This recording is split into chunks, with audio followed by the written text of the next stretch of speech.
The Old Kingdom of Egypt reveals a world where stone became the language of power, and underground corridors conceal the secret knowledge of the priesthood. The Great Pyramids, sacred roads, hidden archives, and unexplored mines created an architecture that combined science, ritual, and cosmic symbolism. By exploring its forgotten levels, we come closer to understanding the ancient logic that connected earth and sky. Hidden chambers of the Djoser Pyramid. The Pyramid of Djoser, standing in Saqqara as the first stone skyscraper of the ancient world, has long been considered a symbol of the beginnings of monumental architecture in Egypt. However, its true secret lies not in its majestic steps, but in its deep levels, extending hundreds of meters underground. Here lies a network of rooms, passages, and ritual halls, constructed with a complexity uncharacteristic of the early period of civilization. These chambers, many of which remain inaccessible even today, form an enigmatic system whose purpose remains unclear.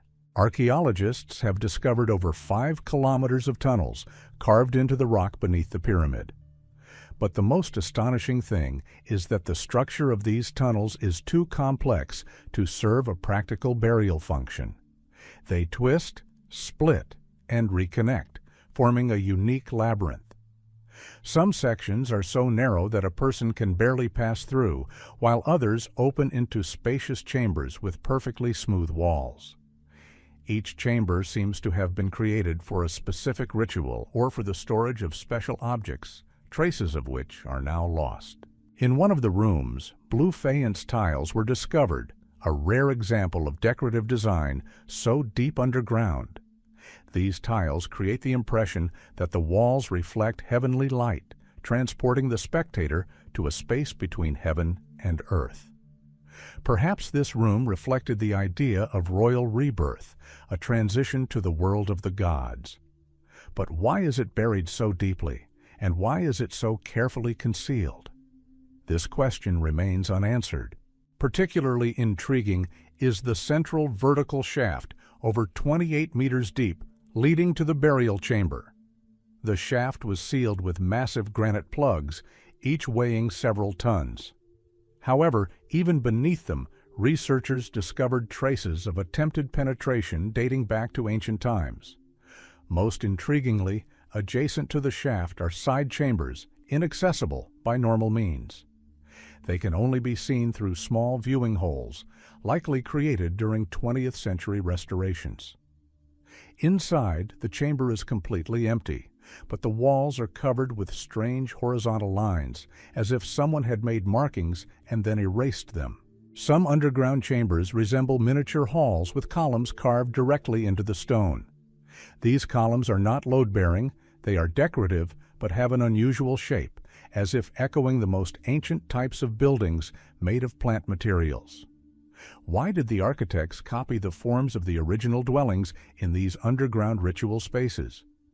Perhaps it was an attempt to connect the past and the future, to give the king the opportunity to retrace the path of his ancestors before ascending to the realm of the gods.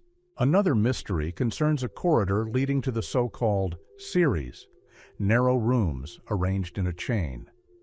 No objects have been found within them, but each room has precise dimensions and is oriented with almost mathematical precision. Some researchers believe these series were used to store ritual vessels or sacred tablets, but there is no direct evidence. Another theory is that these rooms were part of a ritual where priests imparted spells and knowledge to the pharaoh, necessary for the afterlife. There is also a more mysterious observation. Strange acoustics have been noted in several corridors. A whisper spoken at one end reverberates far ahead, as if the sound were choosing its own path. Acoustic anomalies are found in other Egyptian monuments, but they are particularly pronounced in the Pyramid of Djoser. Perhaps the ancient masters used the properties of sound as part of ritual practices, enhancing the effect of divine presence. Many chambers remain incompletely explored. Some are blocked by rubble, others are too unstable to enter. It is hypothesized that even more ancient structures, built before Djoser and later used as foundations, may lie deeper. ground-penetrating radar surveys sometimes reveal voids that cannot yet be verified. These voids may be natural faults, but they may also be hidden chambers whose purpose will only become clear to future generations of researchers. The Pyramid of Djoser is more than just Egypt's first monument. It is a multi-level world encompassing an architectural experiment, a ritual labyrinth, and perhaps the oldest cosmological model. Its hidden chambers remain a source of mystery, and even the most modern technology cannot reveal all the secrets hidden beneath its majestic steps. Architectural innovations of Snefru. Pharaoh Snefru, who founded the 4th dynasty, changed the face of Egypt like no one before him. His name is associated with 3 great architectural experiments: the Bent Pyramid, the Red Pyramid, and the Northern Pyramid at Meidum. Each represents a unique stage in the search for the ideal form, transforming stone into a symbol of the rising sun. But behind the superficial grandeur lies an even deeper layer: mystical geometry and engineering solutions centuries ahead of their time. Sneferu's first project was the pyramid at Meidum, a mysterious structure that still sparks controversy. Its collapse in ancient times was a dramatic lesson, but it was precisely this failure that allowed architects to recognize the mistakes of earlier construction. However, some researchers believe the collapse was no accident and that the pyramid's internal structure was designed for specific ritual practices. The smooth interior walls, narrow corridors, and resonant chambers resemble a temple complex more than a typical tomb. Meidum may have been an experiment in sacred acoustics. The next step was the famous Bent Pyramid at Dashur, the only pyramid in Egypt with 2 different tilt angles. Scientists attribute this to an engineering overhaul related to the risk of collapse. However, mystical tradition sees the change in tilt as a transition between 2 states, earthly and heavenly. The pyramid's upper portion faces almost directly toward the winter solstice. Perhaps the architects intended to create a structure that would connect the paths of light with the inner ritual chambers. Inside the Bent Pyramid are 2 chambers with sloping ceilings, forming a kind of acoustic dome. When sound reflects in them, it is altered, acquiring a soft vibrational quality. Researchers have discovered that certain frequencies create standing waves capable of producing a sensation of pressure on the body. This may indicate ritual trance practices used in funeral rites. Perhaps Sneferu was creating not just a tomb, but an instrument of communication between worlds. The third great experiment was the Red Pyramid, the first completely successful classical pyramid with perfectly smooth faces. It combines strict geometry and mathematical precision. Its corners are aligned with the cardinal directions with an accuracy of less than 1/4 of a degree, an achievement that commands the respect of even modern engineers. The stone blocks are so precisely fitted that it is impossible to insert a knife blade between them. But the most important feature is the internal system of corridors and chambers built with astonishing perfectionism. The central burial chamber of the Red Pyramid has a unique vault formed by ledges converging upward. This design distributes the weight of the stone so that pressure on the lower levels is almost eliminated. But beyond its engineering function, the vault also has unusual acoustics. When a person stands in the center of the chamber and utters a sound, their voice takes on a double echo, as if 2 forces were responding simultaneously. This has led to the hypothesis that the chamber was intended for ritual speeches addressed to the gods of light and darkness.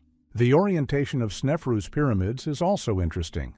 The Red Pyramid and the Bent Pyramid, along with Meidum, form a distinctive triangle inscribed in the desert landscape.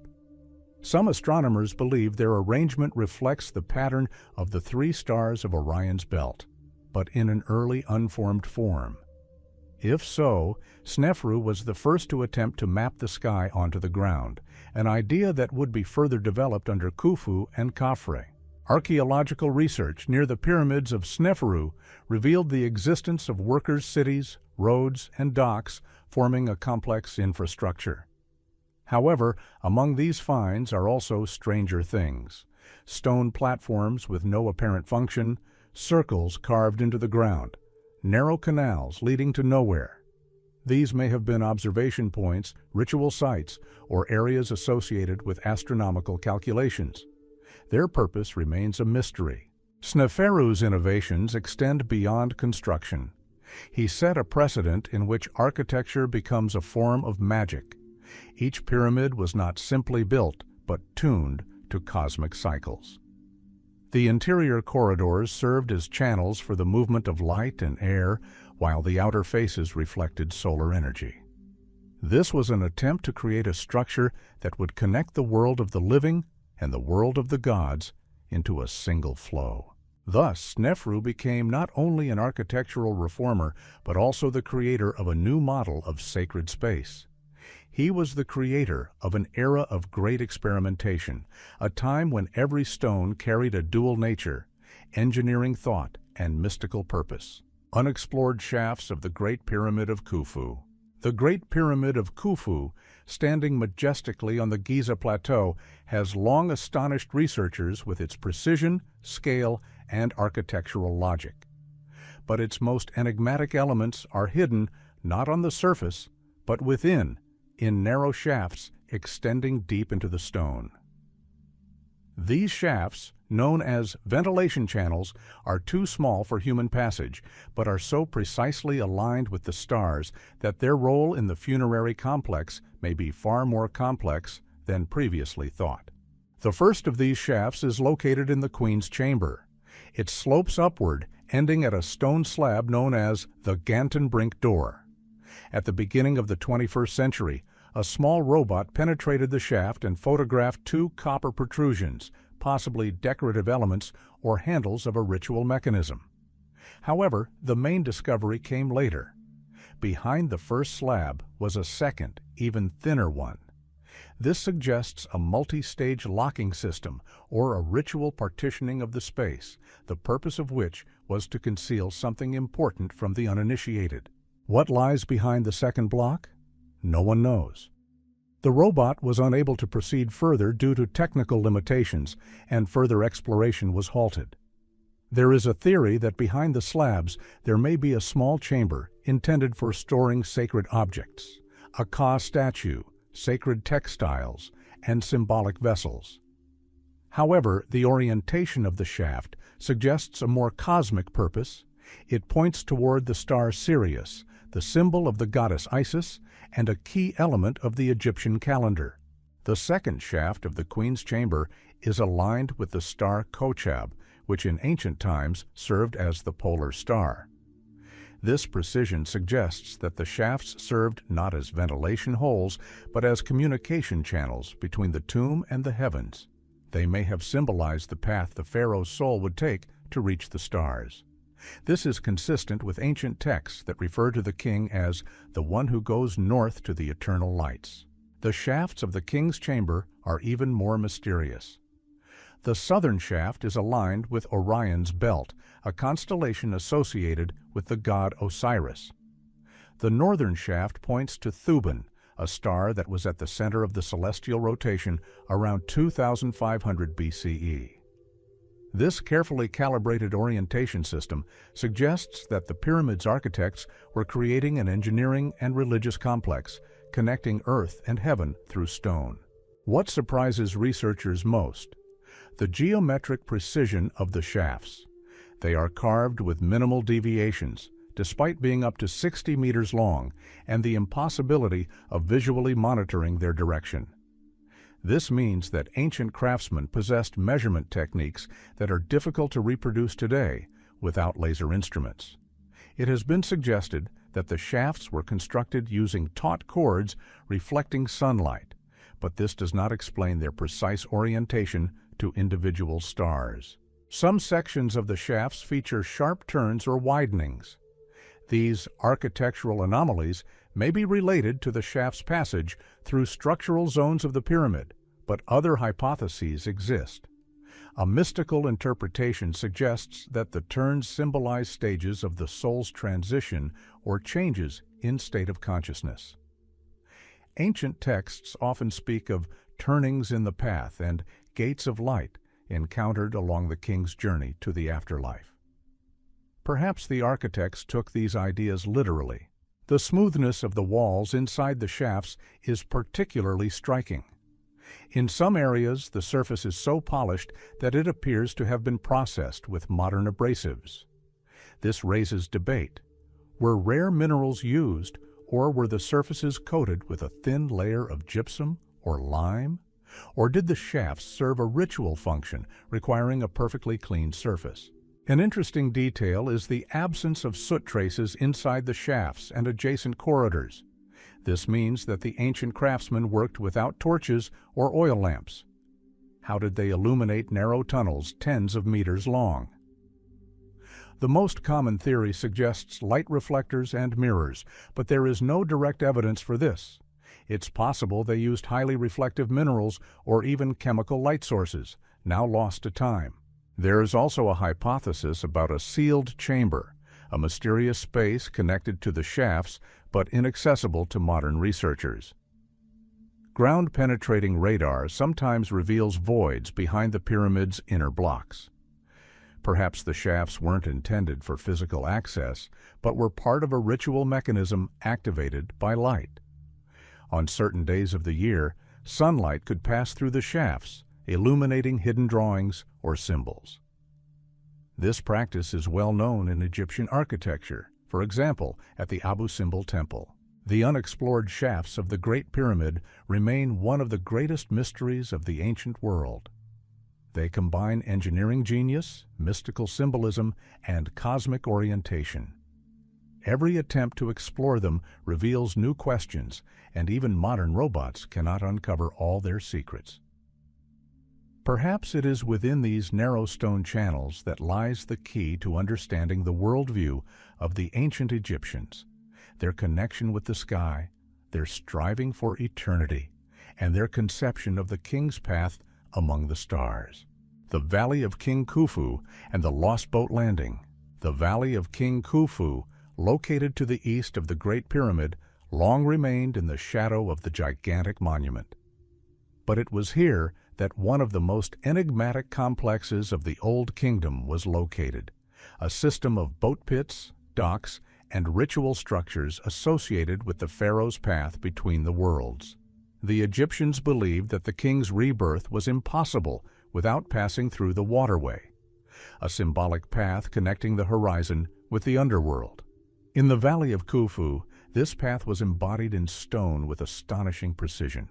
Initial explorations of the complex revealed that there once stood a huge pier here, capable of accommodating wooden barges up to 40 meters long. These barges were no ordinary means of transport. They were sacred vessels designed to carry the sun god Ra on his daily and nightly journeys. The pharaoh, considered Ra's son, followed the same route, and therefore the construction of the pier had not only ritual but also cosmic significance. The most astonishing feature is the orientation of the pier. Its axis points due east, toward the point of sunrise on the equinoxes. This suggests that the complex's architects used astronomical observations to align the waterway with the sun's movements. When the sun rose above the horizon, its rays illuminated the entrance to the valley, transforming it into a symbol of the rising of the god Ra. At such moments, ritual processions likely accompanied the solar barge, the pharaoh's wooden vessel, which was carried across the earth to the Great Pyramid. But the mystery that most perplexes researchers is the lost dock. Ground-penetrating radar data reveals that beneath the sand lies a structure resembling a long stone dock, extending at an angle toward the ancient Nile riverbed. This dock was likely used for loading barges, but its exact purpose remains unknown. Some believe it was part of a canal system connecting the pyramid to the river, but no traces of a permanent waterway have been found. The mystery is complicated by the discovery of traces of massive wooden structures near the dock, which could have been part of floating platforms. These platforms were possibly used to transport the giant stone blocks from which the pyramid was built. Thus, the dock had a dual function. It served as both a ritual center and a logistics hub. However, the ritual component undoubtedly dominated, as evidenced by the location of sacred pits for solar boats. The most famous of these boats is the so-called Khufu bark, found in perfect condition and almost completely restored. Its craftsmanship is astonishing. The joints are made without nails, and the hull has a special shape that allows the vessel to rise and fall on the waves. But this boat was not intended for navigation on the Nile. It was created for a heavenly journey, the king's symbolic passage to the other world. The only question is how it was used during rituals. Some Egyptologists believe the barge was part of a ritual performed in the Valley of Khufu. During the ceremony, the barge was likely moved along the pier, accompanied by chants. A platform discovered near the pier may have served as a place where priests lifted the vessel and positioned it at a specific angle to the sun.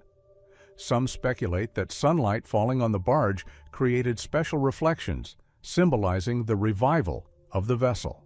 But the most enigmatic phenomenon associated with the valley is not the artifacts discovered, but the spatial geometry. Scientists have discovered that the lines of Khufu's pyramid, the pier, and the solar boats form a triangle, conforming to precisely calculated proportions.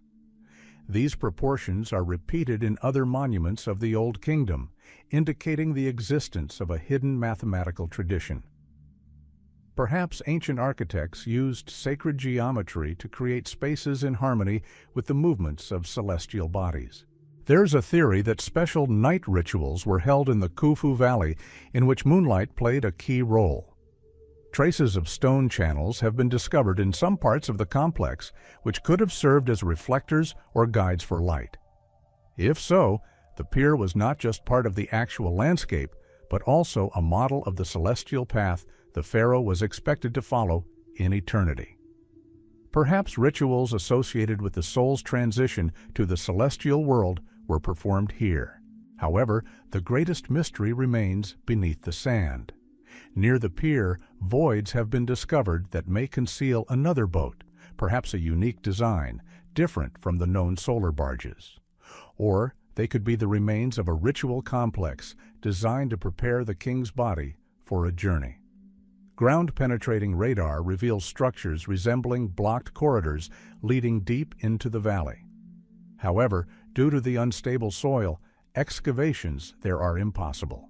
If these structures truly exist, they could radically change our understanding of the royal ascension ritual. The Valley of Khufu will become more than just an auxiliary complex, but a crucial element of sacred architecture connecting the pyramid to the Nile and the sky. Perhaps it was here that the pharaoh's journey, destined to lead him to eternal renewal, began. The Valley of King Khufu remains a mystery hidden in the sands. Its boat pits, docks, and geometric structures create the impression of a carefully crafted ritual space, but much remains to be discovered. In this place where stone meets water and the horizon meets the sky, ancient masters created a system capable of guiding the king's soul on a celestial journey. Astronomical orientations of the Pyramid of Khafre. The Pyramid of Khafre, towering majestically over the Giza Plateau, has long been considered one of the most enigmatic structures of ancient Egypt. Although smaller than the Great Pyramid of Khufu, its architecture and layout possess properties that cannot be explained by engineering alone. It might seem like just another royal tomb, but the precise alignment with the stars, the connection with solar phenomena, and the ritual landscape point to something more complex, a gigantic instrument of human interaction with the cosmos. The main axis of Khafre's pyramid is precisely aligned with the cardinal directions, with an accuracy of less than a few minutes of arc. This represents a level of precision unattainable by most ancient civilizations. But more importantly, the pyramid's orientation is aligned with the sun's movement throughout the year. On the solstices, the pyramid's shadows merge with the natural contours of the terrain, creating a visual effect reminiscent of a solar calendar. Such observations would be impossible without a profound understanding of astronomy. It's also striking that Khafra's pyramid and the Sphinx form a single alignment, oriented toward the sunrise on the vernal equinox. At this moment, a ray of sunlight illuminates the face of the Sphinx and then falls on the eastern face of the pyramid. This effect likely played a role in rituals associated with the renewal of royal power. Khafre was associated with the incarnation of the sun god, and the appearance of light on his monument symbolized the beginning of a new cycle. But the pyramid's main mystery is its connection to the constellations. Some researchers note that the position of Khafra's pyramid relative to Khufu and Menkaure reflects the structure of the three stars of Orion's belt. While this theory remains controversial, the coincidences are too precise to ignore. Perhaps the ancient masters sought to embody the celestial image on Earth, creating a star landscape in which each structure fulfilled its own role. If so, Khafra's pyramid is part of a vast cosmological mechanism. The pyramid's interior also possesses interesting properties. The burial chamber is located at ground level, an unusual design that distinguishes it from Khufu's chamber. It is oriented so that the north wall faces the ancient celestial pole. This suggests that, according to ancient belief, the king's soul was destined to travel to the undying stars, a group that included the then-current North Star, Polaris.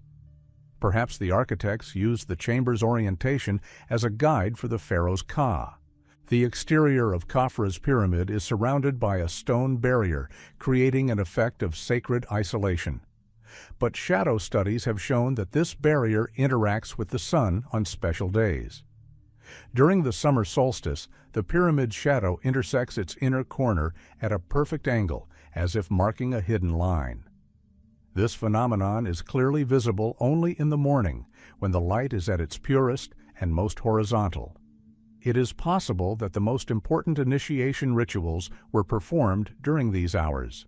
The Valley of Khafra, connected by a causeway to the pyramid, represents another astronomical element. It is aligned with the sunset point at the winter solstice. Thus, the causeway of Khafra became the axis of two opposing cycles, rising in spring and setting in winter.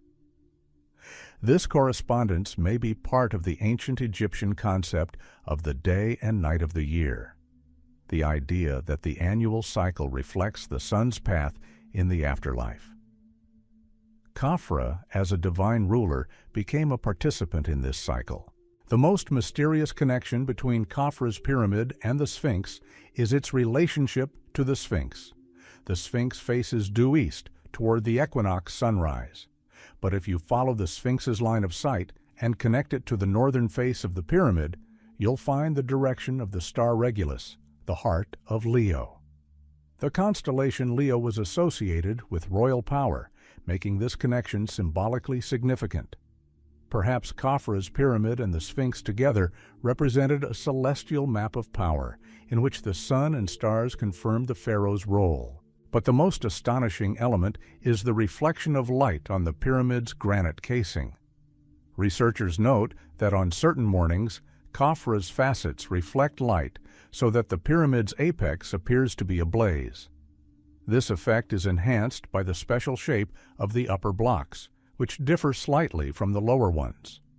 Perhaps the architects intended to create the impression of an ascending flame, symbolizing the pharaoh's ascension to Ra. Light became part of the architecture. There's also a deeper aspect. The pyramid's orientation aligns with the lines used to calculate the calendar for 1,000 years. Perhaps the pyramid was part of a system by which priests determined the beginning of the agricultural seasons. If so, then Khafra not only became a divine ruler, but also a link between heaven and the life of the country, an embodied calendar. The astronomical orientations of Khafra's pyramid are not mere coincidences. Every facet, every axis, and every shadow are elements of an ancient scientific and mystical system. Its purpose was not only to accompany the pharaoh on his path to eternity, but also to reflect the cosmic order on Earth. This pyramid is a stone formula in which the ancient masters encoded their view of the structure of the universe. Underground tunnels under the Great Sphinx. The Great Sphinx of Giza, carved from a single limestone block, has always served as a symbol of mystery. But its majestic figure conceals more than just an enigmatic expression. Beneath the sand, beneath its paws, beneath its foundation, lies an entire system of underground tunnels and niches discovered by archaeologists over the years. Their origin, purpose, and age continue to spark heated debate. Some consider them part of Khafre's ritual complex, while others believe they are traces of an even more ancient structure predating the Pyramid era. The first documented mention of a subterranean structure beneath the Sphinx dates back to the 19th century, when researchers noticed strange depressions in the ground around the monument. Later excavations revealed vertical shafts leading to small chambers beneath the north and south sides of the statue. These chambers were empty, but their walls showed signs of workmanship too delicate for natural processes. This meant human hands had been at work here. But for what purpose? The most famous chamber is located directly between the Sphinx's paws. Its entrance was hidden under a stone slab until the early 20th century. Inside, a niche was discovered, large enough for one person but empty of any objects. This emptiness has given rise to many theories. Perhaps ritual tablets, hymn records, or symbolic objects of power were once stored here. Some Egyptologists believe this niche served as a place where priests performed rituals to animate the statue, turning it into an intermediary between gods and humans. But the most mysterious part of the complex remains the long tunnel discovered on the southern side.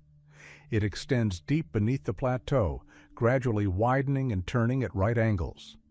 Its walls are covered with fine erosion, but tool marks are visible in some areas. This means the tunnel was intentionally created, not formed naturally. But why was it built? Its alignment doesn't align with the axes of the pyramids, ruling out its role in funerary ceremonies. Ground-penetrating radar surveys have revealed that several voids lie at considerable depth beneath the Sphinx's base. Some resemble natural caverns, while others are clearly artificial. Of particular interest is a chamber found beneath the base, in which sound propagates in an unusual manner. Even a quiet whisper produces a soft, multiple echo. This chamber may have been used for rituals involving the voice or breath, practices widely known in Egypt as a means of communicating with the divine. There are references to an altar chamber beneath the Sphinx's left shoulder. It was discovered in the early 20th century, but was soon filled in to strengthen the structure. Photographs from that time show a narrow staircase leading downward at an angle. A pedestal carved from the same limestone is visible within the chamber itself. If we assume that this was indeed an altar, then a hidden cult center, accessible only to high-ranking priests, may have existed beneath the Sphinx. They may have performed rituals there aimed at maintaining the connection between the king and the sun god. The legend of the library under the Sphinx, popularized in the 20th century, also arouses interest. Although the idea of a repository of ancient texts beneath the statue lacks archaeological evidence, the structure of the underground niches suggests the existence of a more developed system than what is currently visible. Many cavities beneath the plateau remain unexplored due to the risk of collapse or political restrictions. However, if we assume that the underground network continues further, it could have connected the Sphinx with the temples of Khafre, or even with the Valley of Khufu. One of the most unusual hypotheses is the idea of resonant corridors. Researchers have observed that some underground passages beneath the Sphinx amplify low vibrations. This may be due to the tunnel shape, which creates a standing wave effect. If ancient priests were aware of this property, they may have used the tunnels as ritual instruments, places where a person's voice would sound like the voice of a deity. Such effects are known in other Egyptian monuments, including the pyramids. But what's particularly interesting is the lack of completion in many of the corridors. Some tunnels end abruptly, as if construction had been halted. This has led to the hypothesis that the complex beneath the Sphinx was begun before the time of Khafre, but was later lost or altered. Geological studies show that the Sphinx's base was subject to erosion long before the Old Kingdom, meaning some cavities may predate the monument. It's possible the Sphinx was erected on the site of an older sanctuary. There are also more mystical hypotheses. For example, there's a theory that beneath the Sphinx was an awakening chamber used in royal initiation rites. A candidate for the throne would be led into it, where he would spend the night in silence, listening to the sounds of the underground tunnels. In the morning, he would emerge renewed, ready for his role as king. Although there's no evidence for this, the tunnel architecture itself creates the impression of a meditation space, full of profound acoustic effects. Today, many passages beneath the Sphinx are filled in or covered with metal bars.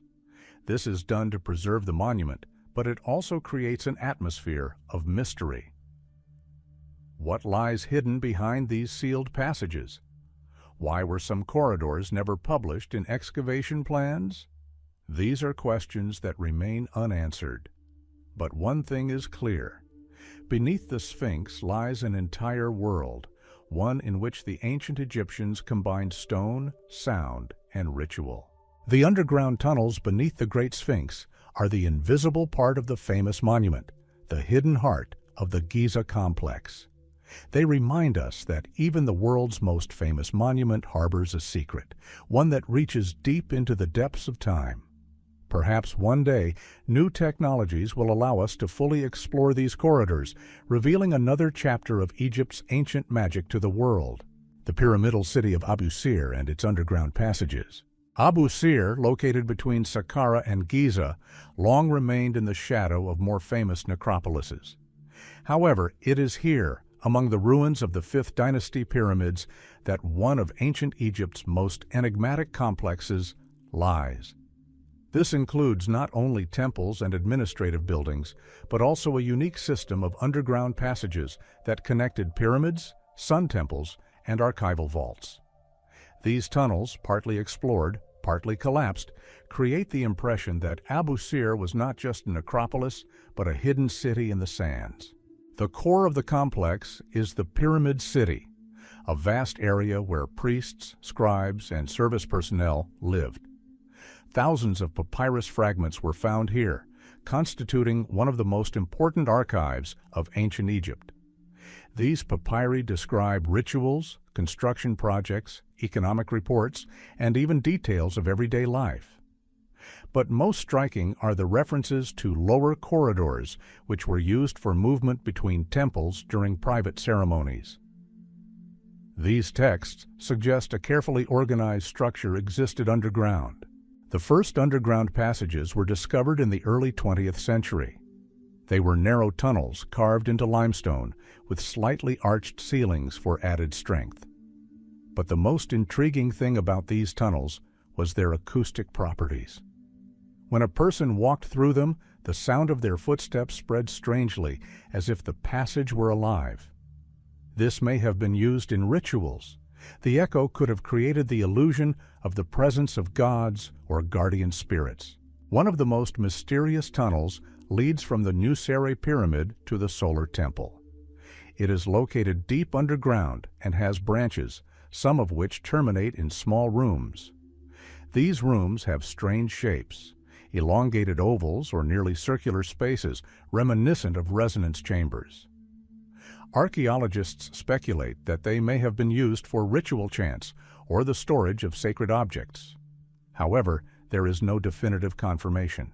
Of particular interest are the thin, deep niches located along the corridors.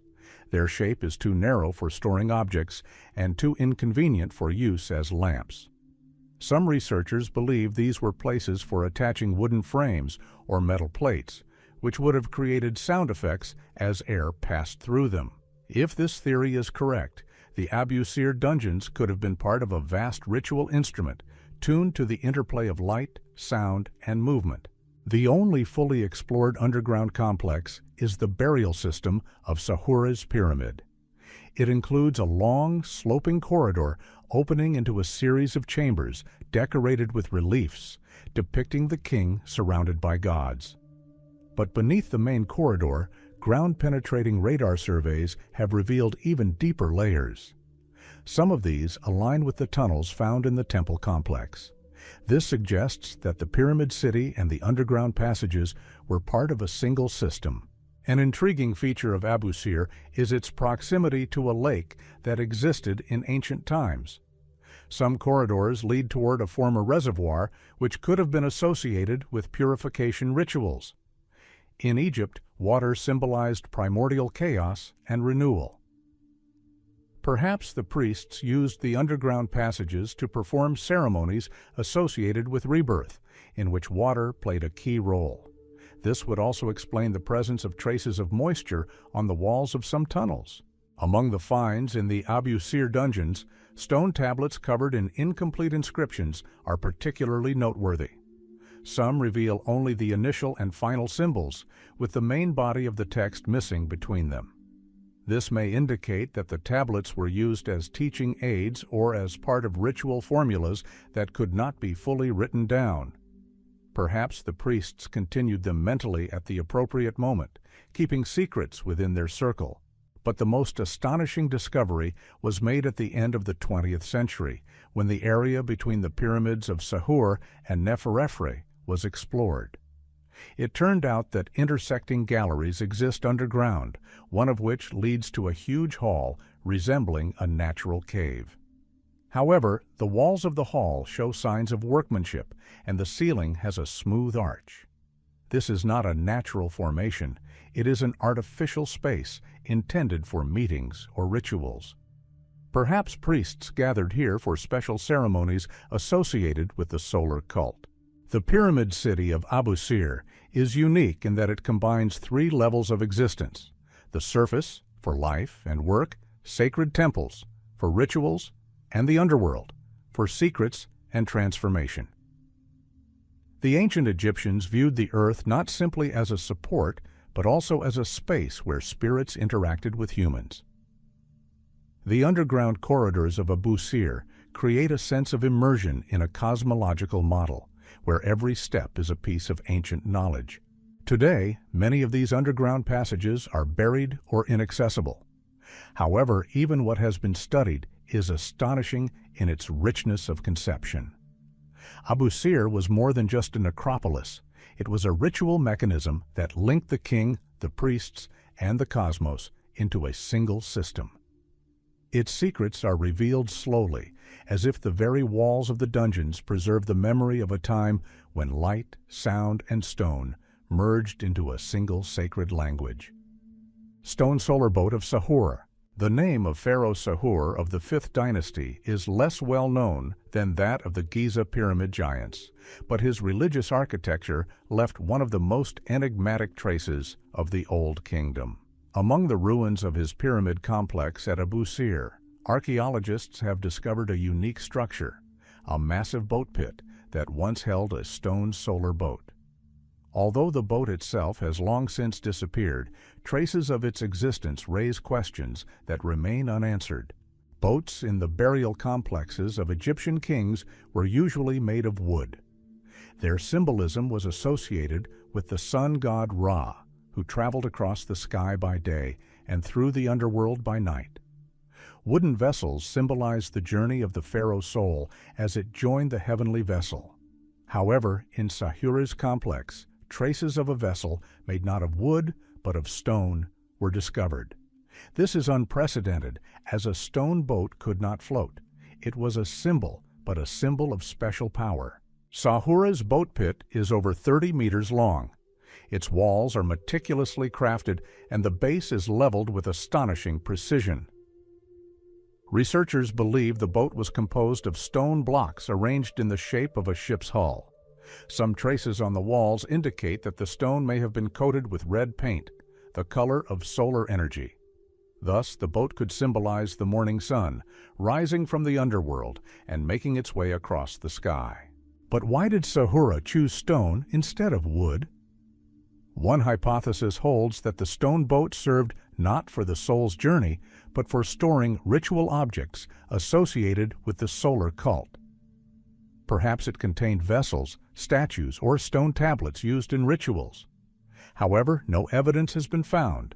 The boat disappeared long before the first excavations.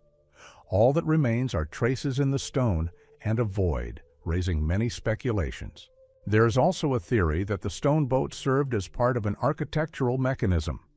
The pit is positioned so that on the solstices a ray of sunlight penetrates its center, illuminating the space in a special way.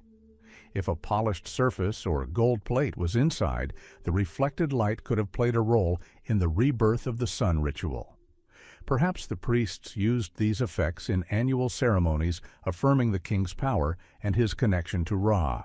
But the most intriguing feature is the geometry of the boat pit.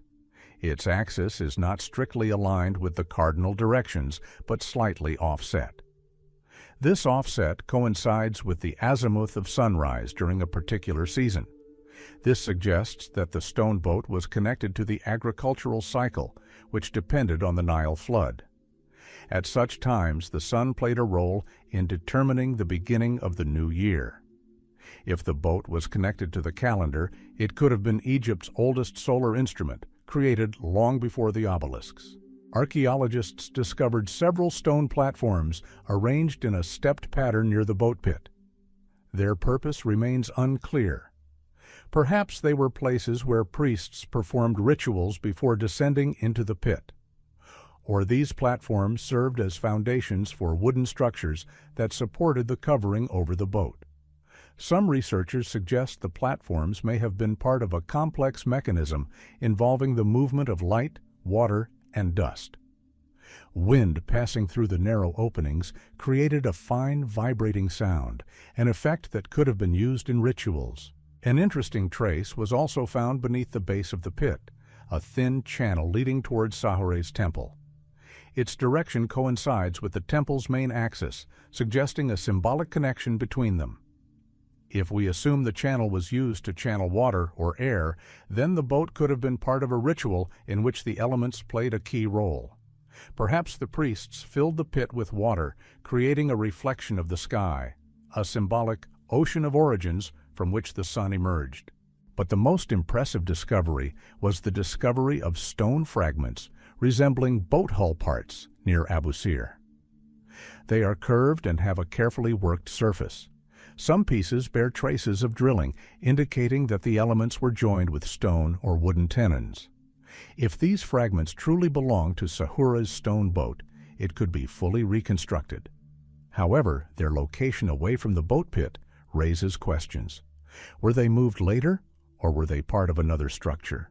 Another mystery is that ritual texts found in Abu Sir mention a boat from the mountain in which Ra ascends to the sky. This is an unusual expression, as boats have always been associated with wood. Perhaps it was this phrase that inspired Sahur to create a stone boat as an embodiment of the sacred symbol. The boat from the mountain symbolized strength, steadfastness, and eternity, qualities necessary for the king's journey beyond the grave. Sahure's stone solar boat is both an engineering enigma and a spiritual symbol. It combines ideas of cosmology, natural cycles, rituals of rebirth, and architectural alchemy. Although only traces of the boat remain, its presence is felt in the geometry of the complex, in the reliefs, and in the emptiness of the pit, as if it still fills the space with the energy of the ancient sun. Perhaps future research will uncover fragments or reveal a deeper meaning hidden within the stone form. The secret western corridor of the Pyramid of Unas.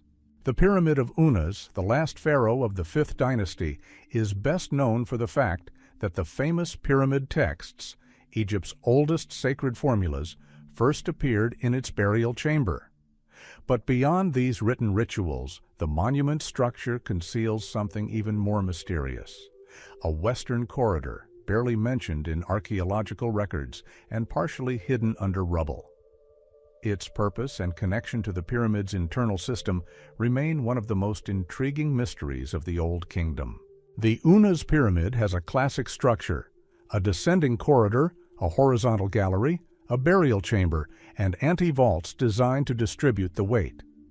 However, the western corridor differs from all other elements. It is not located along the main axis, does not follow the traditional ritual route and, most oddly, does not directly connect to any known chamber. This suggests that it served a special function, perhaps one hidden from even most of the priests. The corridor was discovered by chance during clearing of the inner complex in the mid-20th century.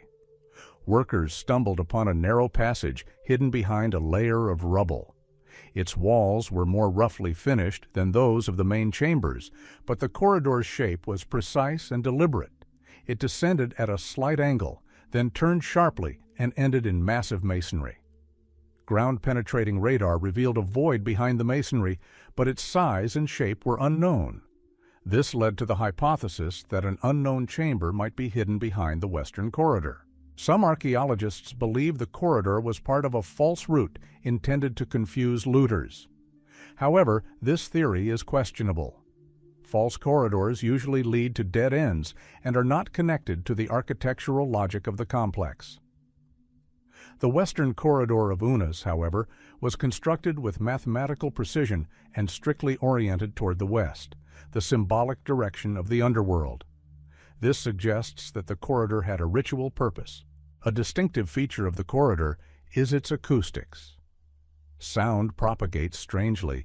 Even a whisper is reflected with a delay, creating the sensation of a second voice. This property is reminiscent of the acoustic effects of some underground chambers of Abusir and Dashur. The corridor may have been used for rituals of verbal awakening, ceremonies in which the priest's voice was supposed to activate certain formulas, transforming them into living force.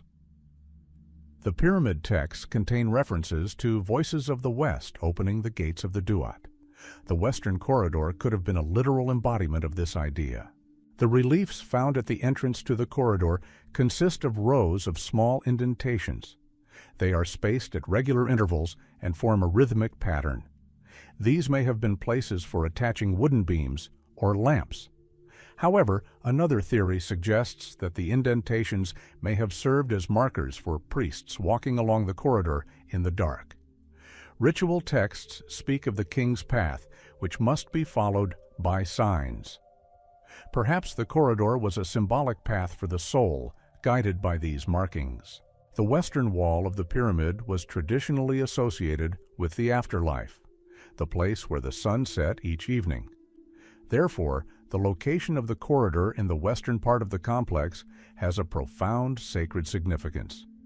If the corridor truly led to a hidden chamber, then this chamber could have been a symbolic sanctuary of the dead, the place where the royal soul passed into the other world.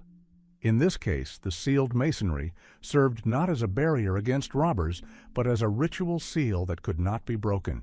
There's another interesting observation. The angle of the corridor almost matches the angle of the sun's rays at sunset on the vernal equinox.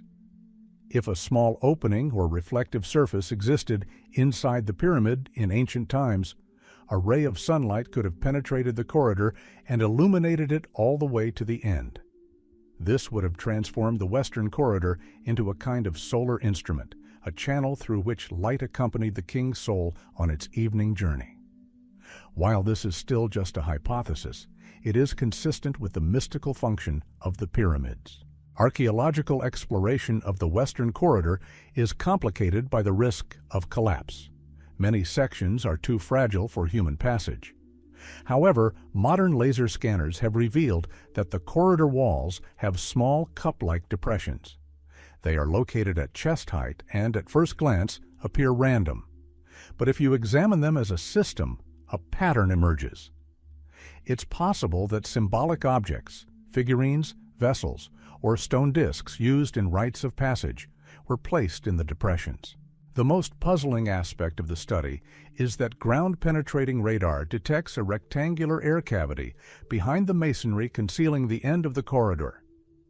This cavity is too small to serve as a burial chamber, but large enough to house sacred objects. It may be a secret repository for ritual texts or objects associated with the reign of Unas. However, no one has yet dared to open the masonry, as some believe such intervention could disrupt the ancient ritual balance. Some Egyptologists believe the western corridor is connected to the pyramid texts, which cover the walls of the burial chamber.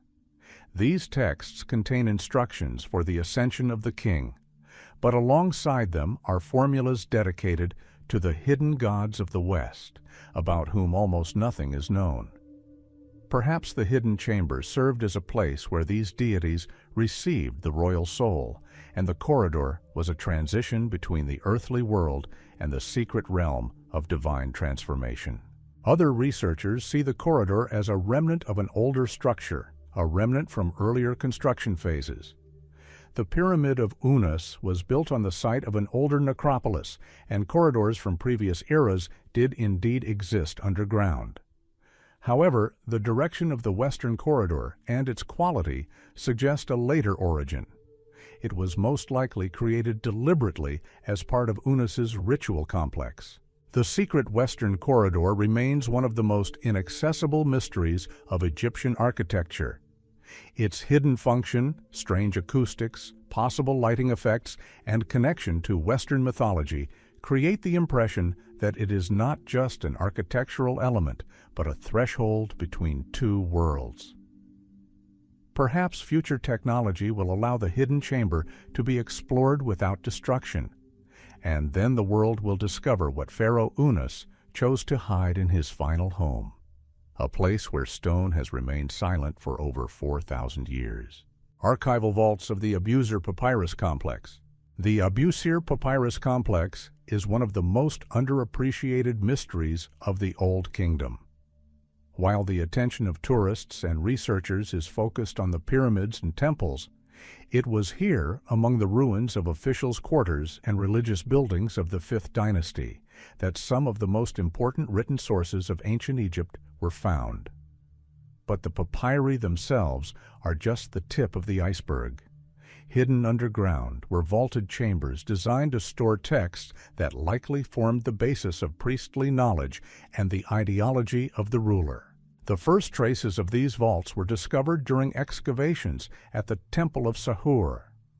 Carefully laid out stone rooms were found there, their walls bearing traces of wooden shelving. But it wasn't this that was surprising. It was their location. The rooms were located deep beneath the floor, as if deliberately concealed.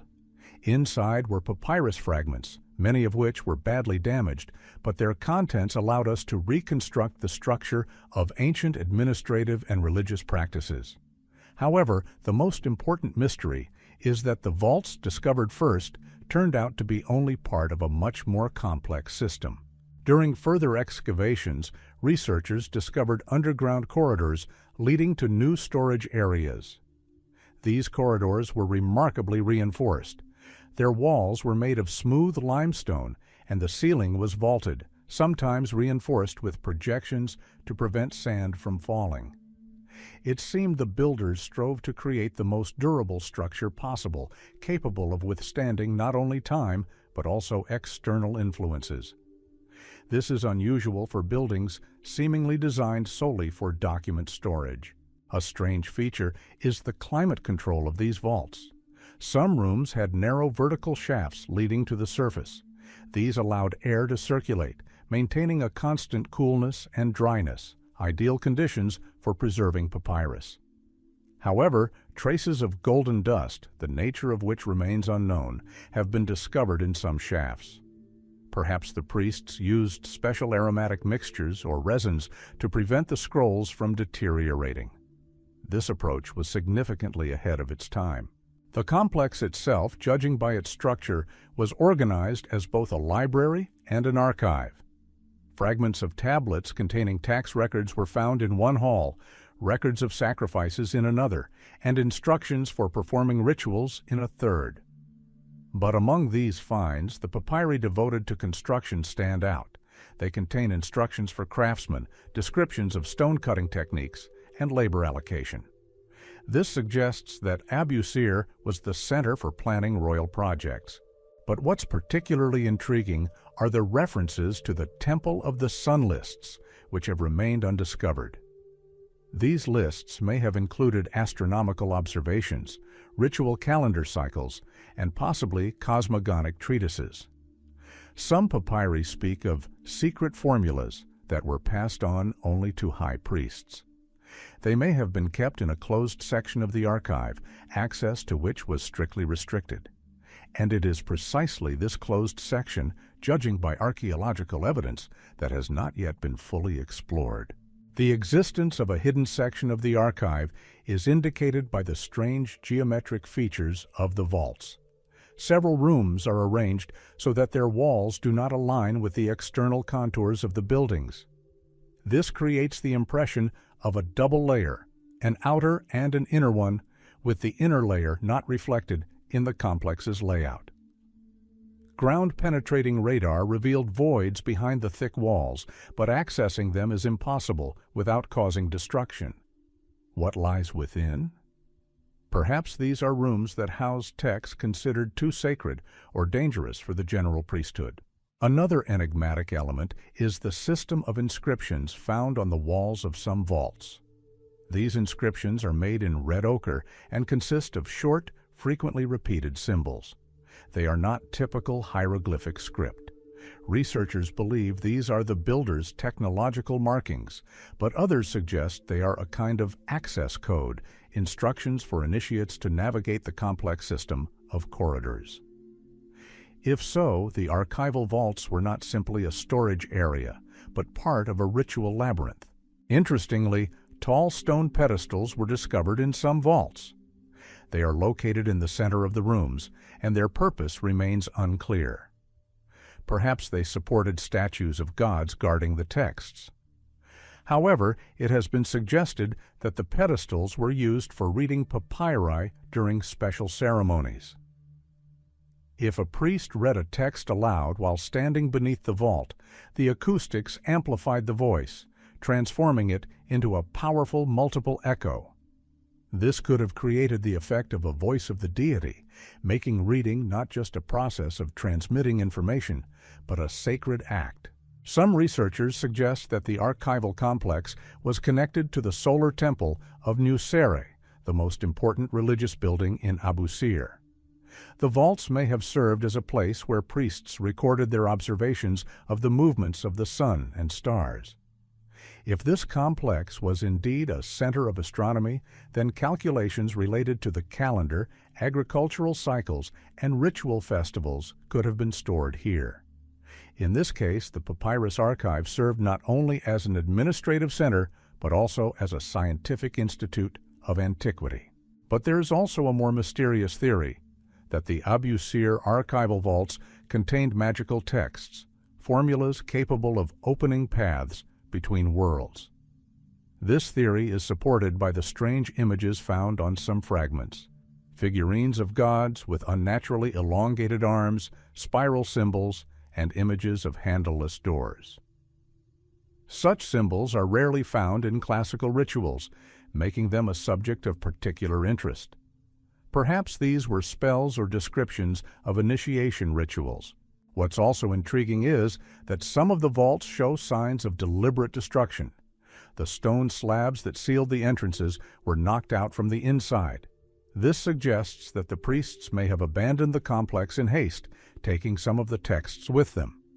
Perhaps political changes at the end of the 5th dynasty led to the closure of the archive, and some of its contents were either moved or destroyed to prevent them from falling into the wrong hands. But where did these texts disappear to? Perhaps they were hidden elsewhere, perhaps beneath one of the sun temples. The archival vaults of the Abu Sir papyrus complex are the heart of the intellectual life of the Old Kingdom. They contain administrative documents, ritual texts, astronomical records, and enigmatic symbols.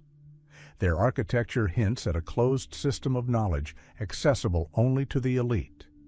Yet to this day, much of these vaults remains unexplored. Perhaps further research will reveal another layer of ancient Egyptian knowledge, what priests wrote down for the deities, not for humans. Celestial texts of the era of Pepi I. The reign of Pepi I, one of the most influential pharaohs of the 6th dynasty, marked a time of profound changes in Egyptian religious and ritual practices. It was then that new forms of sacred inscriptions emerged, later known as celestial texts. They focused on the pharaoh's journey to the afterlife, his connection with the heavens and the solar cycles. These texts differ from the pyramid texts in that they include complex symbolism and astronomical indications, reflecting ancient understandings of the structure of the universe. However, only a small portion of them have survived to this day. The first fragments of celestial texts were discovered in the funerary temple of Pepi I. Thin lines of hieroglyphs covered in blue paint symbolizing the sky were preserved on the remains of the walls. These inscriptions contain not only ritual formulas, but also unusual descriptions of the paths of light along which the king's soul was supposed to ascend to the stellar realm. Researchers note that the text is written in a style distinct from traditional funeral formulas. It is more poetic, full of metaphors and allusions to astronomical events. No less mysterious is the reference to the Great Staircase, which connects earth to heaven. Celestial texts describe Pepi I ascending this ladder, guided by two shining gods. Some scholars suggest this is a symbolic depiction of the Milky Way and its bright stars, which served as landmarks in the night sky. If so, the ancient Egyptians, long before the advent of sophisticated astronomy, used sophisticated observations to create their religious imagery. Interestingly, celestial texts often describe carts of light on which the gods transport the pharaoh through the celestial spheres. These images are unusual in Egyptian tradition, which is primarily associated with boats. However, texts from Pepi's time also contain the expression celestial boat, which contains the power of the east wind. Perhaps such imagery reflects a synthesis of ritual representations and astronomical observations when the movement of the stars was perceived as the journey of celestial beings. Some fragments of the text describe the 7 luminous gates the king must pass through before reaching the abode of Osiris. Each gate is associated with a specific star or constellation. Researchers suggest that this may be an early form of a celestial map used by priests during rituals. However, the lack of a complete text remains a problem.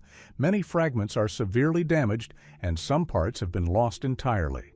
The most enigmatic celestial texts were found not in the pyramid of Pepi I, but in the ruins of his northern temple. Stone slabs discovered in the ruins contain symbols reminiscent of star charts. These lines form complex geometric shapes, triangles, intersecting arcs, and parallels. If interpreted as a diagram, they correspond to the lines connecting the bright stars of the constellations Ursa Major and Orion. However, a definitive interpretation remains elusive. The drawings are too fragmentary, and the context is lost. Modern researchers suggest that the celestial texts of the time of Pepi I may have been connected to rituals of astronomical observation. Temples of the 6th dynasty featured special platforms aimed at the eastern horizon, the rising point of Sirius, a star that played a crucial role in the Egyptian calendar. Priests may have recorded the results of their observations as symbols and formulas, which they later incorporated into ritual texts. This explains the complexity and multi-layered nature of their content. Of particular note are references to a path that never darkens. One fragment reads, "Pepi walks along a path of light that shines even on a moonless night." This may be a description of the Milky Way, visible in the desert with extraordinary clarity. In ancient times, it was perceived as a heavenly river or a path of souls. Thus, Pepi's celestial texts could describe the king's journey along the galactic Milky Way, which, in their understanding, was the path to immortality. No less interesting are the references to secret stars that the common people do not know. One passage states that these stars are revealed only to priests who possess knowledge of time. Some modern researchers believe that this refers to stars visible only on the southern horizon, which disappeared from Egyptian view due to the slow movement of the celestial sphere. If so, Pepi's texts may contain ancient observations made long before the construction of the pyramids. But the most mysterious part of the celestial texts remains the description of the House of Light, in which the king is to find a radiant voice. Some interpretations consider this place to be a ritual chamber in the Pyramid of Pepi. However, there is a theory that the House of Light is an allegory for the stellar space associated with certain constellations. Perhaps this refers to Orion's belt, which in Egyptian mythology symbolized Osiris. If so, the celestial texts describe the journey of the king's soul to the god of resurrection. Archaeologists also discovered small ceramic figurines found near fragments of texts. These figurines depict seated gods with outstretched arms pointing upward. The arms form a square within which a small sheet of papyrus or an amulet was likely placed. These may have been text guardians participating in the reading ritual. Such artifacts are rare in later periods, highlighting the uniqueness of religious practices during the time of Pepi I. It is believed that the celestial texts were used not only for funerary rituals, but also for the training of young priests. Their complex structure, rich in symbols and allegories, may have been part of an educational system that imparted knowledge about the stars, time, and rituals. Moreover, the texts were so sacred that they were copied only on stone or on special papyri, produced in limited quantities. The celestial texts of the reign of Pepi I offer rare evidence of how the ancient Egyptians perceived the cosmos. They combine astronomical observations, mythology, ritual practice, and profound philosophy. These texts create an image of the universe as a living space in which the pharaoh plays a central role, connecting earth and sky. However, most of these texts are lost, and only fragments offer hints of the vast system of knowledge hidden in the reign of Pepi I. Perhaps further excavations at the Pepi Temple complex will reveal new fragments of celestial texts. Then we will be able to fully understand how the ancient priests envisioned the celestial path leading the pharaoh to eternity. For now, these texts remain a mystery, precious fragments of a great teaching, only partially preserved, but still capable of shedding light on the ancient rationality and mystical wisdom of Egypt. Stone sanctuaries of Pepi II. The reign of Pepi II, one of ancient Egypt's longest-lived pharaohs, marked the final stage of the Old Kingdom. His reign lasted over 90 years, leaving behind numerous architectural monuments reflecting both the political ambitions and religious ideology of the time. Among these monuments, the stone sanctuaries scattered around his pyramid complex are particularly notable.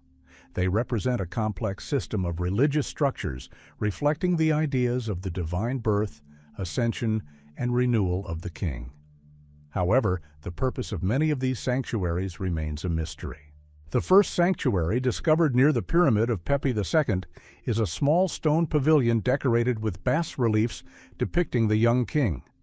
Scenes depicting the goddess Hathor offering Pepi vessels of water, symbolizing purification, are prominent on the walls. However, what's surprising is that the sanctuary is not located on the main ritual axis of the complex, but off to the side, as if it were intended only for select priests. Some researchers believe that special rites of renewing royal power were held here. The sanctuary's structure is unusual. Its inner chamber is narrow and elongated, and the ceiling is carved to create the impression of movement. The stone slabs form parallel lines pointing upward, as if symbolizing ascending energy. Under certain lighting conditions, the walls appear to move. This is an optical effect, but it may have been used in rituals as a way to induce a trance-like state in the priest. Another sanctuary, dubbed the Hall of Quiet Light by archaeologists, is located north of the pyramid. It received this name because of the unusual window openings located high under the ceiling. They allowed a soft, diffused light to enter, creating a unique atmosphere in the room. Remains of limestone dust mixed with aromatic resins were found on the floor. Such mixtures were often used in purification rituals. It is possible that ceremonies preparing priests for participation in larger rituals were held here. Of particular interest is the sanctuary, built on a natural rock platform. It is distinguished by its crude, almost primitive architecture, massive blocks, unevenly laid walls, and a lack of decorative elements. However, in its center is a round niche decorated with fine engravings. These depict stars and lines intersecting them at various angles, reminiscent of a primitive map of the night sky. Researchers speculate that the sanctuary may have been connected to astronomical observations conducted by priests on special nights of the year. There are even more mysterious structures. One of them is a stone room without an entrance. It was discovered using ground-penetrating radar and partially uncovered by archaeologists. So far, not a single door or passage has been found. The room is completely enclosed. Traces of a thin coating, possibly made of plaster, are visible on its walls. Such coatings were used in places where space revitalization rituals were performed. Some researchers believe the room was a symbolic receptacle for the king's Ka, his life essence. Perhaps the priests charged it with ritual energy. Another enigmatic element of the complex are the stone platforms located along the road leading to the pyramid. Their surface is covered with circular depressions cut at regular intervals. At first glance, these might appear to be traces of pillars, but the depth and shape of the holes are inconsistent with the attachment of wooden structures. Some scholars suggest that they housed stone discs used in rituals. Such discs have been found in other complexes of the 6th dynasty and may have symbolized the solar and lunar cycles. A special place among the sanctuaries is occupied by the Temple of the Southern Horizon. This small but elegant structure is located directly on the line of the sun during the summer solstice. Inside the temple is a rectangular hall, the walls of which are decorated with reliefs depicting Pepi II receiving gifts from the gods. However, the main mystery lies in the opening in the ceiling, precisely aligned with the sun. On the day of the solstice, a beam of light penetrates the temple and illuminates the central stone set into the floor. This creates the impression of a descent of divine energy. The temple also contains a narrow passage leading to a closed chamber. The chamber was empty, but its walls were covered with fine lines reminiscent of wind patterns. These may be symbolic images associated with breath and life force. Some researchers believe the chamber was used for rituals in which priests sought to breathe life into statues or sacred objects. Among Pepi II's sanctuaries, one particularly notable feature is the House of Silence. It is a semi-subterranean structure constructed so that sound virtually disappears within. Even a loud voice produces no echo. This property astonishes researchers. Old Kingdom architecture rarely features such acoustics. The House of Silence may have served as a place for meditation or rituals requiring complete silence. The interior walls are covered with water symbols, possibly suggesting a connection to subterranean waters or the mythological primordial ocean. In addition to the cult sanctuaries, archaeologists discovered several narrow corridors leading deep into the hill. They are too shallow for comfortable passage. They may not have been intended for human use, but for the symbolic movement of energy or light. Traces of soot were discovered in one of these corridors, a rarity for sanctuaries. This may indicate that torches were used here for nighttime rituals. Alternatively, the corridor served as a place where priests observed the stars through a narrow opening in the ceiling. The stone sanctuaries of Pepi II reflect a complex interplay of architecture, ritual, and astronomy. Their diversity suggests that the religious practices of the 6th dynasty were richer and more multi-layered than previously thought. They included rituals of light, silence, the movement of air, and interaction with the elements. But most importantly, each sanctuary is associated with the idea of the king's ascension, his eternal renewal, and participation in the cosmic order. These sanctuaries remain crucial evidence of the spiritual life of the late Old Kingdom. Many of them have not yet been fully explored. Perhaps new chambers are hidden beneath layers of sand, which will help us understand how the priests of Pepi II's time created sacred spaces where stone became a living symbol. For now, the sanctuaries of Pepi II remain a mystery, a reflection of an ancient world in which humanity sought to connect with the cosmos. Sand bastions of Memphis. Memphis, the ancient capital of Egypt during the Old Kingdom, was not only a political and religious center, but also a place where architecture acquired sacred meaning. Among its many structures, the so-called sand bastions, mysterious fortifications and platforms partially buried beneath a layer of sand, are of particular interest. These structures are mentioned in several ancient inscriptions, but their true purpose remains debated. They appear to be simultaneously defensive, ritual, and astronomical, making them a unique phenomenon for the Old Kingdom. The first mention of sand bastions appeared in the 19th century, when European archaeologists noticed elevations of compacted sand and stone debris along the ancient Nile River bed. Initially, they were mistaken for the remains of ancient coastal fortifications. However, later excavations revealed that these structures were rectangular in shape, with perfect angles, and their interior walls were lined with limestone slabs. This immediately ruled out their random origin and demonstrated that the bastions were part of a carefully planned complex. The largest of the discovered structures is a rectangle approximately 100 meters long, with an inner courtyard surrounded by high sandstone walls. Remains of columns and a platform resembling an altar were discovered within the courtyard. However, no sacrificial pits or traces of fire were found. Traces of reliefs depicting processions of people carrying symbolic objects, wands, vessels, and miniature boats, were preserved on the walls. This suggests that the bastion was used not for defense, but as a religious space. The structure of the sandstone bastions is particularly intriguing, multi-layered, as if designed to control temperature and humidity. The bottom layer consists of coarse sand laid at an angle. The top layer is a compacted mixture of sand and clay, reinforced with stone blocks. This design allowed for temperature fluctuations and protected the interior from collapse. This demonstrates the deep engineering expertise of the Memphis builders, a skill often underestimated.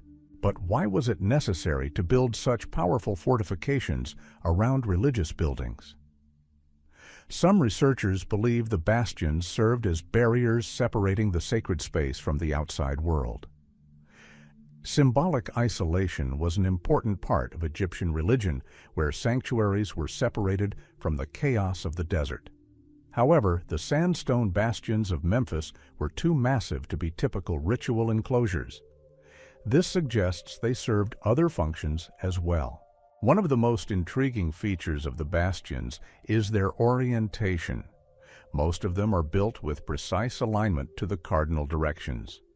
The largest bastion is oriented due north, but its corners are slightly tilted by a few minutes of arc, similar to the pylons of some later temples, which are oriented toward specific stars. This may indicate that the bastions served as observation points for the sky. Perhaps priests used them to determine the positions of the stars and calculate the dates of rituals. The discovery of a narrow stone platform with a carved circle in the center in one of the bastions also supports the astronomical hypothesis. The circle's diameter matches that of ancient solar disks used in rituals. If the platform was the mounting site for a solar disk, the bastion could have been part of a solar temple. But why, then, is it located so far from the known temple complexes of Memphis? This remains a mystery. There is also a more mystical hypothesis that the bastions served as portals between the ritual spaces of Memphis and the Nile Delta. The Egyptians believed that certain places possessed special energies. Some slabs were found depicting serpentine creatures symbolizing the powers of the earth. Perhaps the bastions were used for rituals aimed at controlling the forces of nature or connecting with the underworld. No less mysterious are the underground chambers hidden beneath the bastions. In one of them, a room with a flat floor and a perfectly carved rectangular recess was discovered. Remains of blue and gold pigments were found in the recess. These colors were associated with the sky and the sun. It's possible the room served as a site for rituals associated with sunrise or sunset. However, the lack of inscriptions makes this impossible to say for certain. There is evidence that the bastions may have also been used as storage facilities. Remains of grain and fragments of wooden chests were found in one of the side rooms. However, this most likely dates to a later period, when the sacred structures lost their original purpose and were reused by local residents. The original purpose of the bastions, however, was clearly much more complex. Some researchers suggest that the sandstone bastions of Memphis were part of a flood control system. Their massive walls could have served as barriers, directing water into specific channels. This explains their proximity to the ancient Nile riverbed. This hypothesis is also supported by the presence of special channels discovered under one of the bastions. They are directed toward ancient irrigation fields. However, this would still leave unexplained the sacred nature of the reliefs. The sand bastions likely served multiple functions. They could have served simultaneously as religious, astronomical, and engineering structures. This combination is rare, but it reflects the nature of ancient Egyptian culture, where the boundaries between religion, science, and engineering were blurred. Everything built in Memphis served both humans and gods. Today, most of the sand bastions are hidden beneath layers of sand. Only their tips are barely visible amid the desert plain. But work continues, and each new discovery brings more questions than answers. Perhaps another line of bastions lies hidden beneath the sand, forming a gigantic network that could have been part of a unified urban plan for Memphis. If so, Memphis would appear to be not just a capital, but a unique observatory city where every stone was incorporated into a cosmic architecture. The sandstone bastions of Memphis remain among the most enigmatic structures of the ancient world. Their scale, orientation, underground chambers, and symbols point to a complex system of knowledge that fused engineering, astronomy, and religion.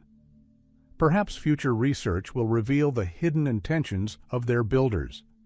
But it is already clear that the bastions were more than just structures. They were part of a greater idea, that humanity should live in harmony with the forces of nature and the cosmos. The Lost Vaults of Meidum. Meidum, one of Egypt's most enigmatic archaeological complexes, is known primarily for its unusual pyramid, a transitional form between a stepped and a smooth structure. However, much less attention has been paid to the underground structures hidden beneath this ancient monument. Over the past centuries, researchers have repeatedly discovered traces of vaulted chambers leading deep into the plateau's depths. These hidden spaces, known as the Lost Vaults of Meidum, remain one of the most elusive and controversial topics in Egyptology. The first mention of unusual underground structures appears in reports by 18th-century European archaeologists. They wrote of strange cracks in the pyramid's base, which, according to locals, led to underground caves. However, initial attempts to penetrate them ended in failure. Passages collapsed, and sand quickly filled the space. It was only in the late 19th century that the existence of a long corridor leading at an angle into the southern part of the complex was documented. This corridor turned out to be only part of a much more complex system. Its walls are covered with fine lines carved at chest height. These lines look like tool marks, but their regularity suggests a symbolic nature. Perhaps this was a kind of code marking the initiate's path. Ancient texts refer to the concept of a road of signs, which a priest must follow to invoke the forces of light. Perhaps this corridor was such a path. The most astonishing feature of the underground vaults is their complex acoustics. When researchers first entered one of the chambers, they noticed that their footsteps echoed strangely. Even a quiet sound generated a vibration felt in the chest. This indicates the resonant properties of the stone. Perhaps the ancient architects intentionally created such effects. Sound played a significant role in Egyptian religious tradition. It was believed that the voice could open gates between worlds. Therefore, the underground vaults may have been part of a ritual associated with the awakening of powers. A perfectly leveled stone platform was found in one of the vaults. Its surface bears marks resembling circular imprints. Some researchers speculate that vessels or discs, possibly metal, were placed on the platform. If so, the combination of sound and metal could have created unusual vibrations. The ancient Egyptians knew that vibrations influenced consciousness. It's possible that the vaults of Medum served as a site for trance rituals or priestly initiations. The orientation of the vaults also raises many questions. Some of them face due east, corresponding to sunrise on certain days of the year. This may indicate a connection between the vaults and the solar cult that developed under Pharaoh Snefru, who, according to scholars, built the Medum Pyramid. If the vaults are oriented toward sunrise, they could have been used for rites of renewal and rebirth, symbolizing the first light of a new cycle. A particularly interesting find was made in one of the side corridors. A niche carved in the shape of an arch was discovered there. Faint symbols resembling star charts are visible on its walls. Some dots are connected by thin lines, forming figures resembling constellations. If these are indeed astronomical charts, then the Medum vaults could have served as a place for observing the sky, not from the surface, but through narrow openings in the ceilings. This would explain the strange shafts discovered above the vaults. It is believed that the underground vaults may have been part of the original architectural design, later forgotten or lost. The Medum Pyramid likely underwent several construction phases.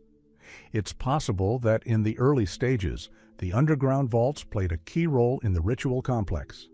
However, after the architectural style changed and the transition to smooth pyramids, their significance diminished. Over time, the entrances were filled in and the memory of the vaults faded. There's also a hypothesis that the vaults were used as storage. Some archaeologists believe they may have held sacred objects, statues, ritual instruments, or texts. However, no significant artifacts have been found there to date, casting doubt on this theory. It's worth noting, however, that most of the vaults have not been explored. It's possible that hidden rooms are located deeper, in areas unexplored by modern specialists. One of the most puzzling elements is the discovery of traces of water. In some vaults, the walls are covered in a coating characteristic of rooms that were once damp. However, Medum is located at a considerable distance from the ancient Nile riverbed. How could water have ended up under the pyramid? Perhaps the vaults were part of a ritual involving the symbolic use of water, as in purification rites. In this case, the water was carried by hand by priests and used to create reflections or acoustic effects. But there's a more radical hypothesis that the vaults were connected to an even more ancient structure that predated the pyramid. Some geological studies indicate that beneath Medum there are signs of an artificially leveled platform that could have been part of a megalithic structure. Perhaps the pyramid was built atop an older sanctuary, and the vaults are remnants of this ancient architecture. This would explain the unusual style and resonant properties of the rooms. Legends must also be considered.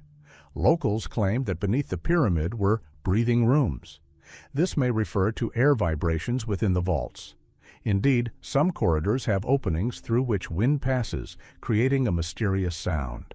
This phenomenon intensifies at night when the temperature drops sharply.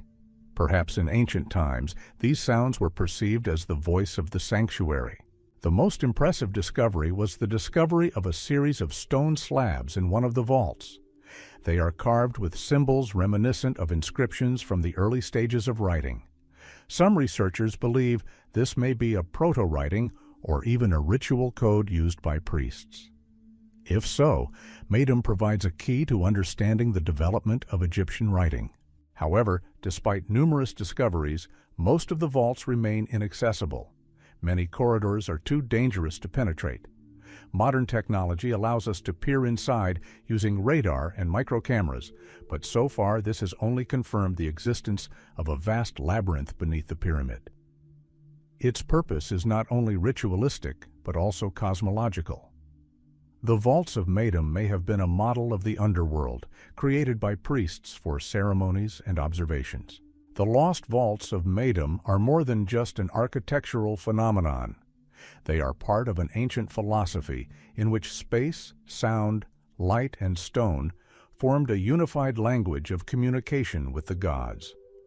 Perhaps it was here that the idea of the passage between worlds was born, the path the pharaoh had to take to attain eternal life. And while many of the vault's secrets remain hidden, their exploration brings us closer to understanding the spiritual legacy of ancient Egypt. Stone signs of Hentaway. Hentaway, an ancient necropolis in western Memphis, has long attracted the attention of researchers with its unusual stone structures. Unlike monumental pyramids or temples, this complex consists of low platforms, elongated slabs, and enigmatic stone signs carved into the surface of rock outcrops. Their style is unlike classical hieroglyphs. These symbols and forms are so ancient and archaic that their origin remains controversial. Many believe these signs date back to the early stages of the development of Egyptian writing, but others see in them traces of a sacred system that existed parallel to official writing.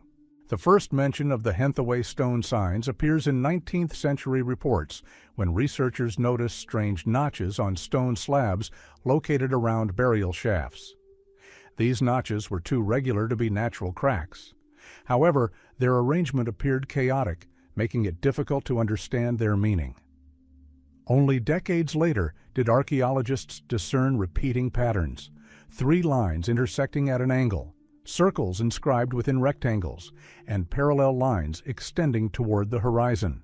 One of the most astonishing discoveries was the central slab, a huge stone block carved with a spiral spiraling toward the center. The spiral is decorated with several rings, each with subtle markings. Some scholars speculate that this may be an ancient representation of time or a calendar cycle. The spiral symbol is common in Middle Eastern cultures, but is virtually unknown in Egypt.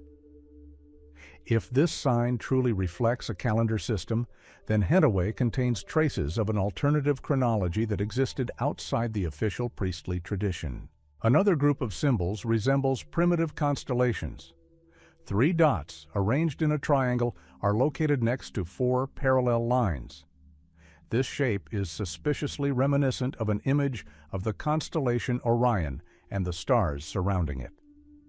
If such an image is indeed present at Hentaway, it means that the ancient inhabitants of the region used the stone as a means of recording celestial observations. Perhaps the complex served as a kind of observatory, with each symbol oriented toward a specific star. But the Hentaway stone signs are more than just symbols on the surface of the slabs. Narrow corridors with cuts at uniform heights were discovered underground. Some researchers believe these corridors may have been text tunnels, places where ritual inscriptions were placed along the passages so that priests could read them aloud as they moved deeper. Strangely, however, the inscriptions resemble geometric symbols rather than words. This suggests a ritualistic purpose for the signs, perhaps connected to meditative practices or visual stylizations of the cosmos. It is theorized that the Hentaway signs are remnants of an ancient knowledge transmission system that predates classical hieroglyphs. Some symbols resemble early forms of signs found at Nekhen and Abydos. However, the Hentaway style is much more graphic and abstract. It is not an attempt to depict an object, but rather to express an idea, movement, or cycle. This symbolism is closer to cosmological schemes than literary writing. Of particular interest are stones with circles divided into sectors. These circles may be early forms of diagrams reflecting the division of time or space. One such stone displays 4 sectors, oriented strictly according to the cardinal directions. The center of the circle has a depression, possibly intended for the insertion of a metal pin or wooden pointer. This has led some researchers to speculate that a device similar to a sundial or a primitive compass existed at Hentaway. However, there are also more mystical versions. For example, locals claimed that the stone markings were associated with desert spirits who supposedly came at night. These legends may have been based on the fact that many of the markings are aligned with the rising star of Sirius, the star of the goddess Isis. In Egypt, Sirius was a symbol of rebirth. Perhaps the markings were part of a ritual designed to anticipate her appearance. In some cultures, markings on stones were used to record mythological events, and Hentaway may have been such a sanctuary. No less interesting is the arrangement of the signs. Most of them point toward ancient Memphis, not the necropolis. This is unusual as burial complexes are usually oriented west, the direction of death. Hentaway, however, faces east toward sunrise. This may indicate that the signs served not funerary symbolism, but something else, perhaps a connection to life cycles, light, and the seasons. The easterly orientation also supports the astronomical hypothesis. In one of the most isolated areas of Hentaway, two enormous slabs were discovered, set vertically to form a narrow passage. Deep incisions, almost runic symbols resembling a combination of vertical and diagonal lines, are visible on the inner surface of these slabs. Over a distance of several steps, the symbols form a rhythm reminiscent of ancient chants. It's possible the passage was used in initiation rituals, where the stone symbols themselves served as magical formulas, and a priest interpreted them aloud. Hentaway is also associated with an unusual find, small stone tokens carved in the same shapes as the slabs. These tokens could have been part of ritual sets.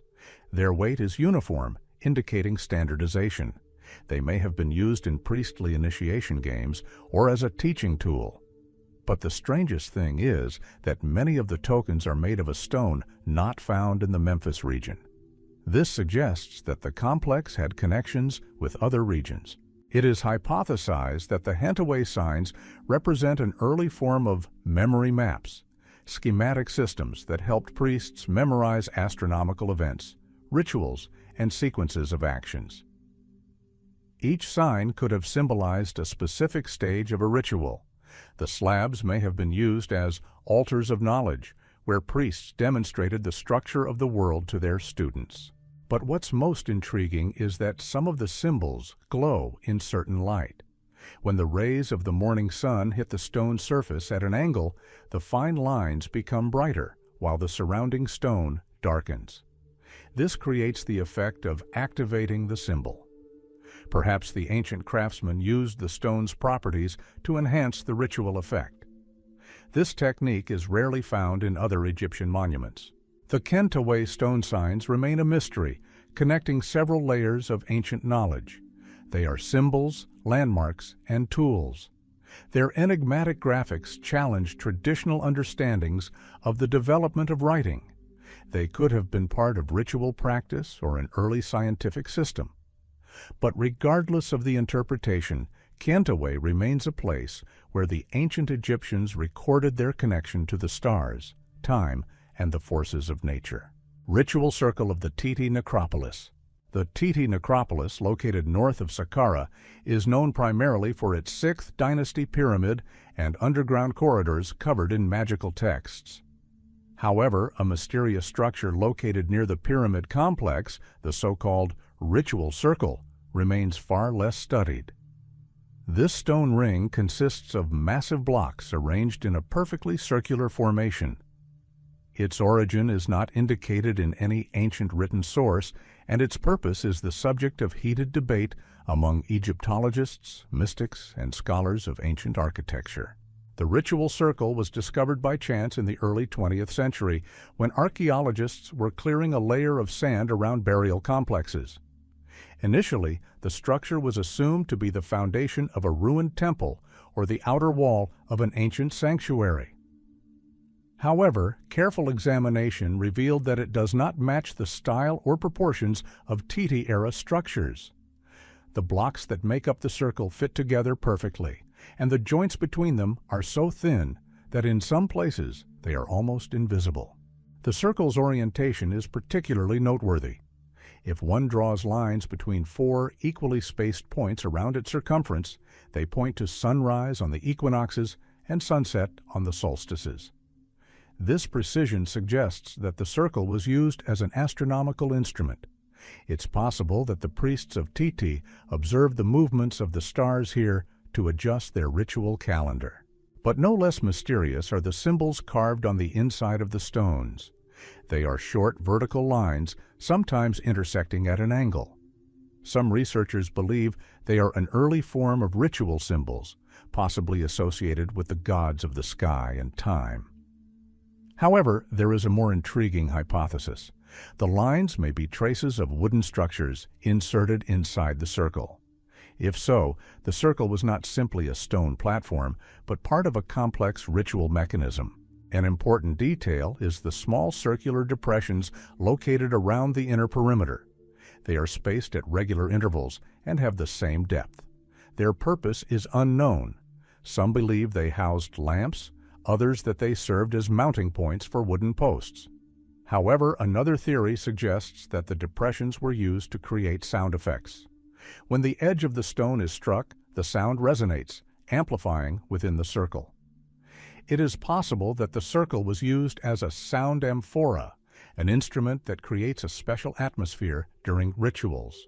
Some researchers have noted that the circle is located where the underground corridors of the Great Pyramid intersect with natural caverns.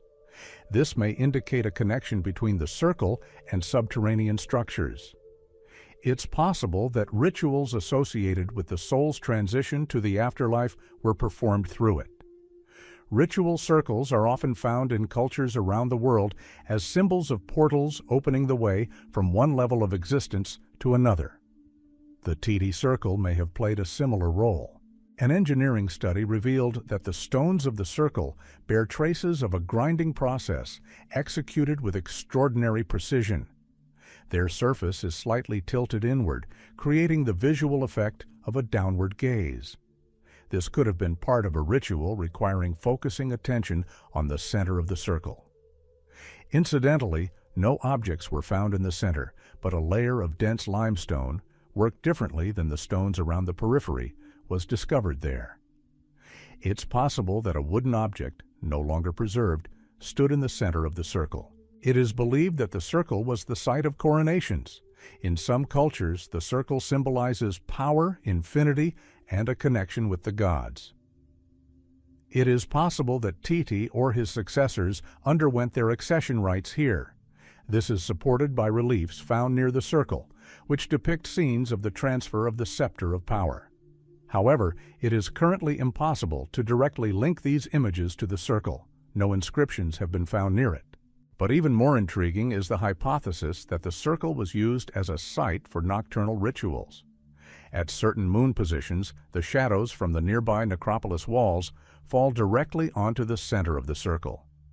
If priests performed rituals on such nights, the combination of shadow, light, and sound could have created a mystical atmosphere. Ancient texts often mention places of night vision where priests communicated with the gods.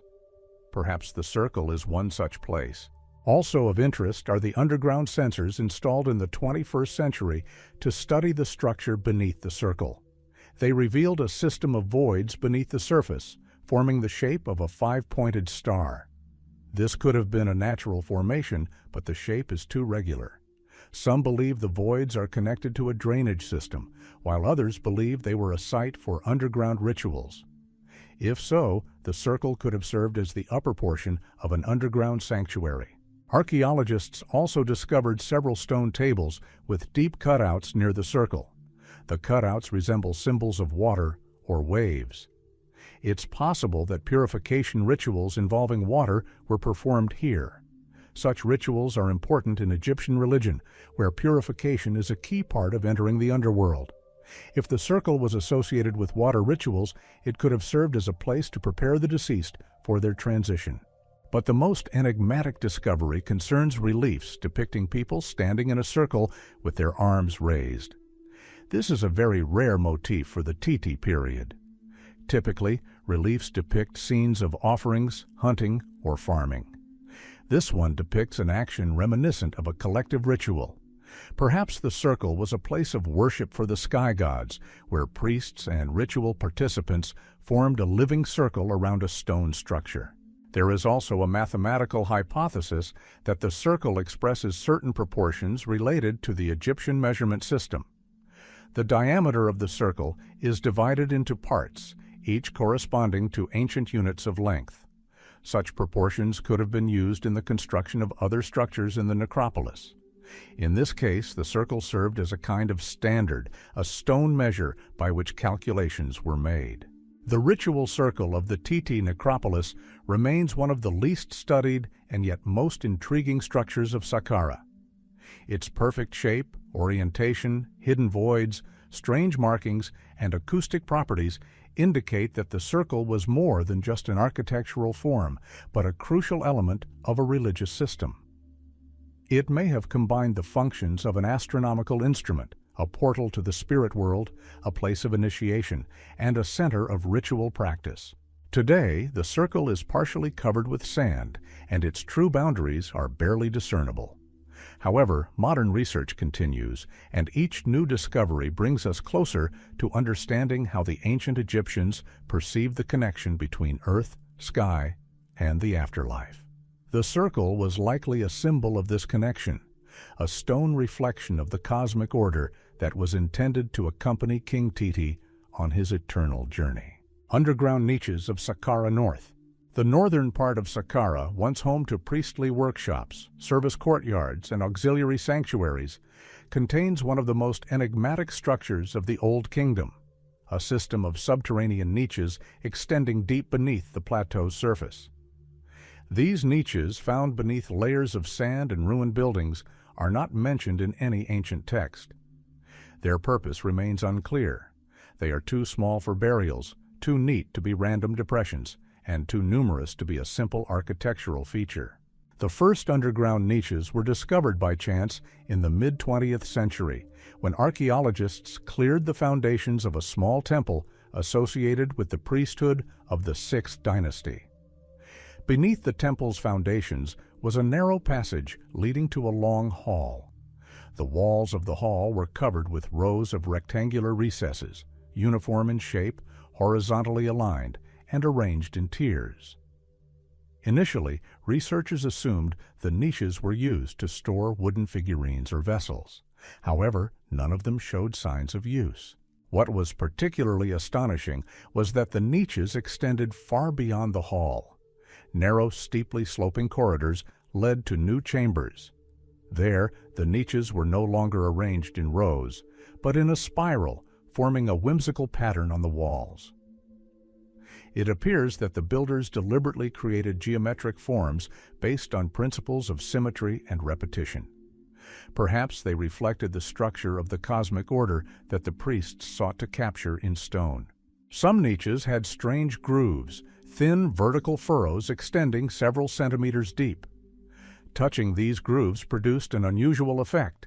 Sound spread through the stone and amplified, as if the stone wall itself were responding to the touch. This acoustic property was unlikely to be accidental. Perhaps the niches acted as resonators. In ancient rituals, sound was used to communicate with the gods. If the niches amplified the voice or certain frequencies, they could have been part of the ritual. But no less mysterious is the ventilation system discovered in the corridors. Narrow openings in the ceiling, barely visible to the naked eye, connected various niches.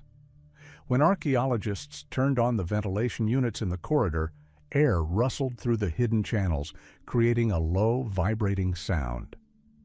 Some researchers speculate that these pipes were used to conduct aromatic smoke used in purification rituals. In this case, the niches could have been symbolic receptacles through which spirits, purified by the smoke, passed. An interesting feature of the underground niches is their orientation to the stars. Several corridors point due north toward the region of ever-present stars, the stars of eternity, which the ancient Egyptians associated with immortality. This coincidence has led some scholars to speculate that the niches may have served as a star map. Their arrangement mimics the patterns of the stars, albeit in an abstract form. If so, the underground complex could have been a kind of ritual observatory, but without access to the open sky. It is hypothesized that the niches were used in revitalization ceremonies. Some texts describe a ritual in which a priest touched a statue or object in specific places. imbuing it with life force. Perhaps the niches represented multiple contact points where priests performed sequential ritual actions, creating the sensation of energy flowing along the walls. If so, the underground corridors were sites of hidden rituals performed only by the highest clergy. However, a discovery made in one of the most remote corridors was a true mystery. A niche was discovered there, unlike all the others. It was deeper, and its interior surface was polished to a mirror shine. The faint light from the torches was multiplied by the reflection of the stone, creating the illusion of depth. At the bottom of the niche, the archaeologists noticed a thin line resembling a horizon. This design suggests a symbolic representation of the horizon, a sacred place where the sun entered and left the world each day. Equally mysterious is the fact that the niches are found at different levels, with some located very low, almost to the floor. What were such low niches for? One theory holds that they were intended for figurines of the lower gods, deities of the earth and the underworld. Another theory suggests that the low niches were used by priests when performing rituals while lying or sitting. But there's also a third hypothesis, that the low niches symbolized the underworld, while the high ones symbolized the heavenly realms. In one of the niches, archaeologists found a small stone sphere. It was perfectly round and had a smooth surface.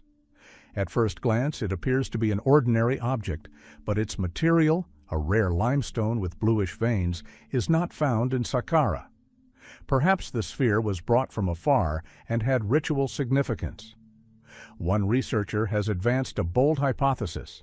The sphere symbolized the sun, which passes through the niches, similar to how light passes through the gates of heaven. If true, the niches could have been part of a complex cosmological model. The passages between the halls play a significant role in the complex. They are so narrow that it is difficult for a person to navigate them. These passages may have symbolized the difficulties that the priest must overcome on his spiritual journey. Some passages are triangular in shape, a rare feature in Egyptian architecture. The triangle was associated with Mount Ben, the sacred primordial hill, a symbol of the beginning of the world. Thus, the passages may have symbolized the path from chaos to cosmic order. The most intriguing discovery of recent years was the discovery of a hidden chamber located behind a series of niches.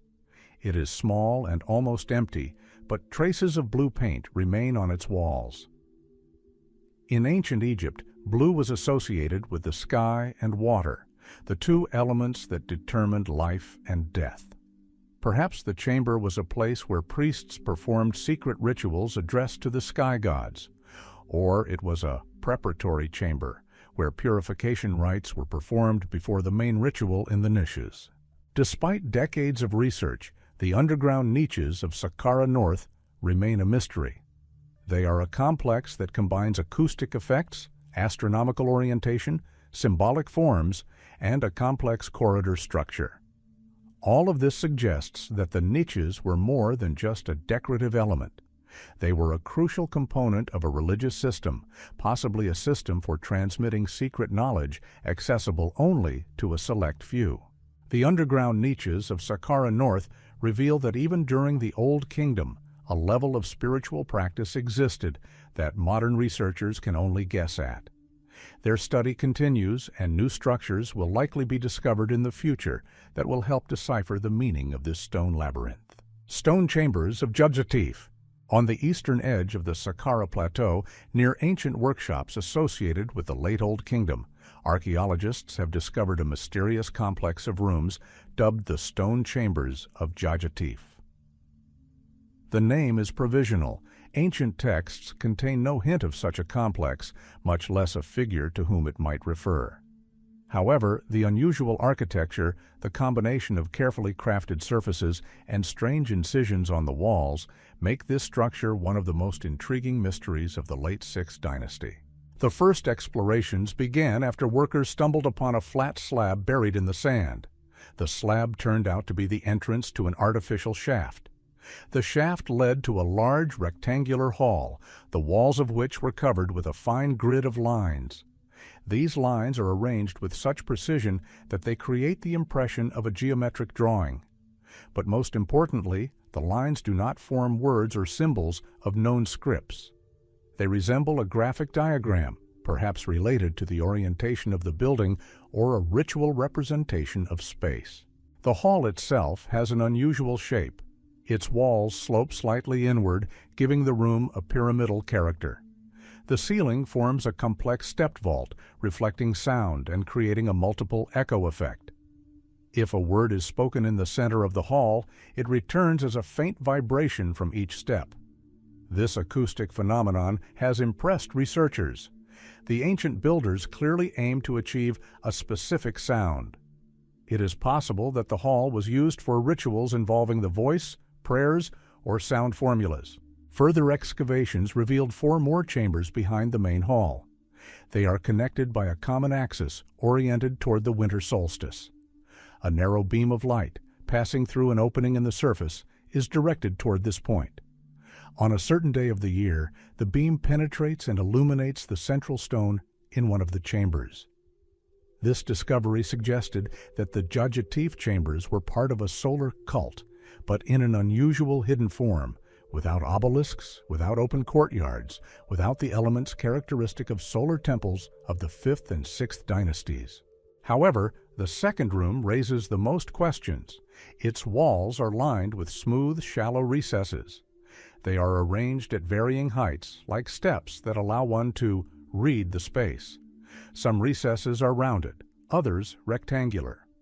Researchers have attempted to associate them with storage functions, but the dimensions of the niches do not correspond to any typical objects.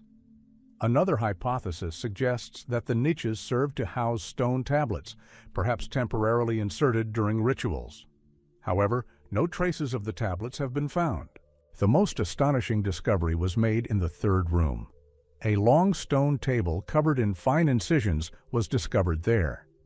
The incisions form spiral structures that appear to represent movement. This may be a symbolic representation of time, similar to the Maidum calendar. However, unlike those spirals, the lines here are not horizontal, but vertical, as if depicting a descending flow.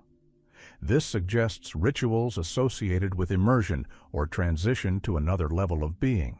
Equally mysterious are the pigment traces found in the floor recesses. The pigments are red and blue, traditional Egyptian colors symbolizing fire and water, life and the sky. Perhaps the floor served as a ritual map of the world, with the red zones symbolizing the earth and the blue zones the heavenly waters. If so, the chambers could have been a place where priests were taught the basics of cosmogony. But again, the lack of inscriptions makes any interpretation hypothetical. Beneath the main hall, researchers discovered another chamber, accessible through a narrow, creeping corridor. This chamber is carved from solid limestone, and its walls are perfectly smooth. On one wall, a thin line is visible, rising upward and disappearing into the stone. Some believe this is a symbol, perhaps indicating the direction of force. Others see it as a tool mark, indicating an unfinished work. But what's strange is that the line is perfectly smooth, making it difficult to explain away as a random impact. The interior of the chambers suggests different states of light. In some places, the walls are covered with a thin layer of polished plaster. In the light of torches, this plaster reflects a warm hue, creating a sense of movement on the surface. Priests may have used such effects to create a mystical atmosphere during rituals. In other places, the walls are matte, absorbing light well. This alternation of light and dark areas may indicate a ritual transition between two worlds, the world of light and the world of shadow. There is also evidence that the chambers were used for initiation rituals. Some archaeologists believe that only trained priests passed through the narrow corridors. In one of the rooms, handprints were found on the walls, imprints that were not left by chance. They are located at the same height, suggesting a ritual gesture. Perhaps the priests touched the walls to awaken the space, or perhaps they were leaving symbolic traces for future generations. Further interest was aroused by the unusual shape of one of the vaults. It resembles an inverted pyramid. This is a rare architectural element that could have symbolic significance. In Egyptian cosmology, inverted shapes were often associated with the underworld and hidden knowledge. If the vault truly symbolizes a subterranean pyramid, then the Djajatif chambers could have been a place where rituals related to the subterranean journey of the soul were performed. Later studies revealed hidden cavities in the walls. Ground-penetrating radar revealed regularly shaped voids behind the stone slabs. These may be hidden chambers intended for storing ritual objects. However, they are so tightly sealed that opening them would require the destruction of the structure.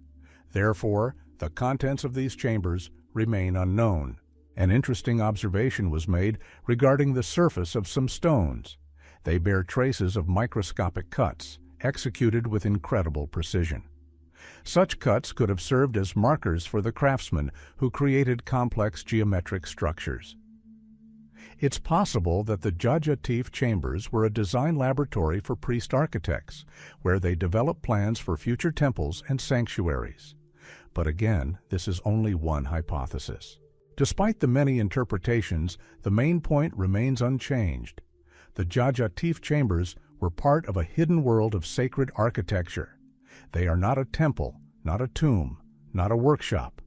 They are a space created for working with knowledge, a secret, profound knowledge that connects the material world with the world of ideas. The stone chambers seem imbued with a silence in which the echo of ancient voices can be heard. Today, the chambers remain closed to the public, and research continues. Perhaps future discoveries will help us understand the role this complex played in the spiritual life of the final period of the Old Kingdom. But it is already clear. Djajatif is one of those places where the ancient Egyptians combined architecture, science, and mysticism into a single system. Rock corridors of Dashur. Dashur, famous for its two great pyramids of Snefru, the Bent and the Red, has long been a symbol of the architectural experiments of the Fourth Dynasty. However, only in recent decades have archaeologists begun to realize that beneath these monuments lies another, no less mysterious, part of the complex. A system of rock corridors extending deep beneath the plateau's surface. These corridors are not mentioned in ancient texts, are not directly associated with pyramid burials, and possess architectural features that defy the conventional logic of Old Kingdom construction. The discovery of the underground system began with the exploration of a false entrance to the Red Pyramid. Workers noticed a slight sinkhole in the ground a few dozen meters from its northern entrance. The sinkhole led to a small crack in the rock, revealing a narrow, sloping passage. Initially, it was thought to be a natural crack caused by an ancient earthquake, but as they delved deeper into the passage, the researchers discovered perfectly carved walls.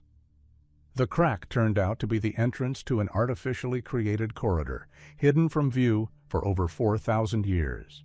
The first few meters of the corridor were remarkably smooth, as if carved with a single stroke of a gigantic tool. The passage was barely wide enough for one person to pass sideways. The walls bore traces of thin horizontal lines, evenly spaced, as if marking stages of work. The corridor gradually widened, leading the explorers into a vaulted chamber reminiscent of the interior of pyramids, but executed in a crude, rock-cut style.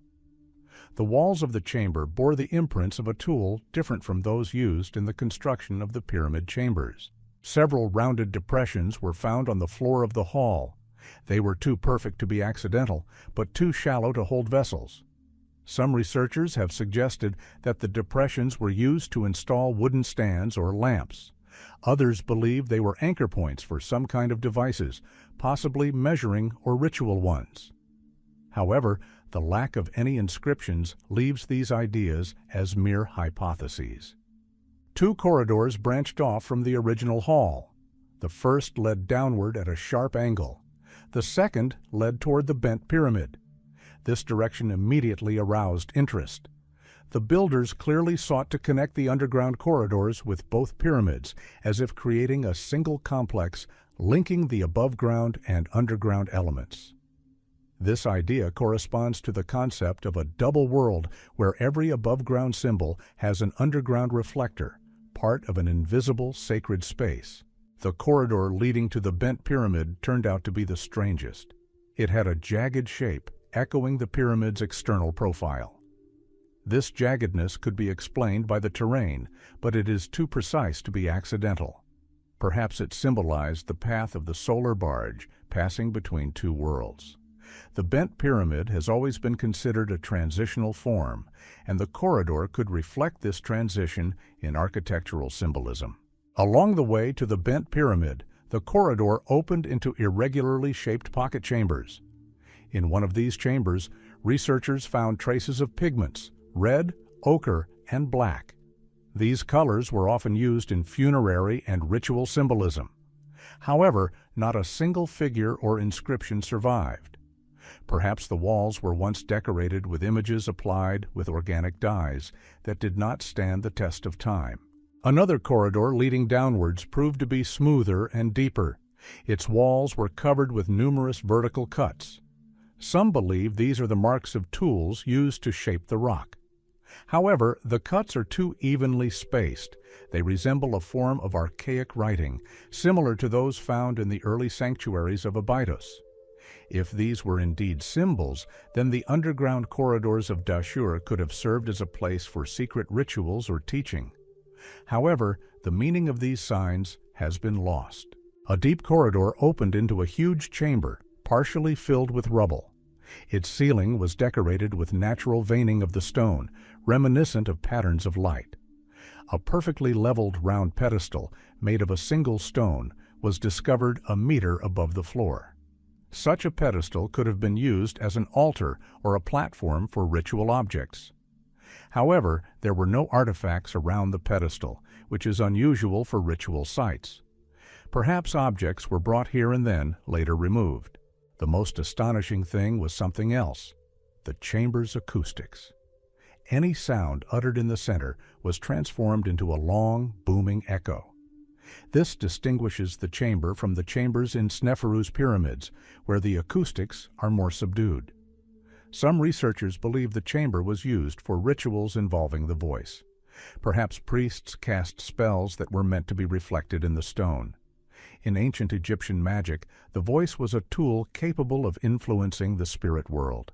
During exploration of the lower levels, several narrow cracks were discovered, leading to deeper cavities.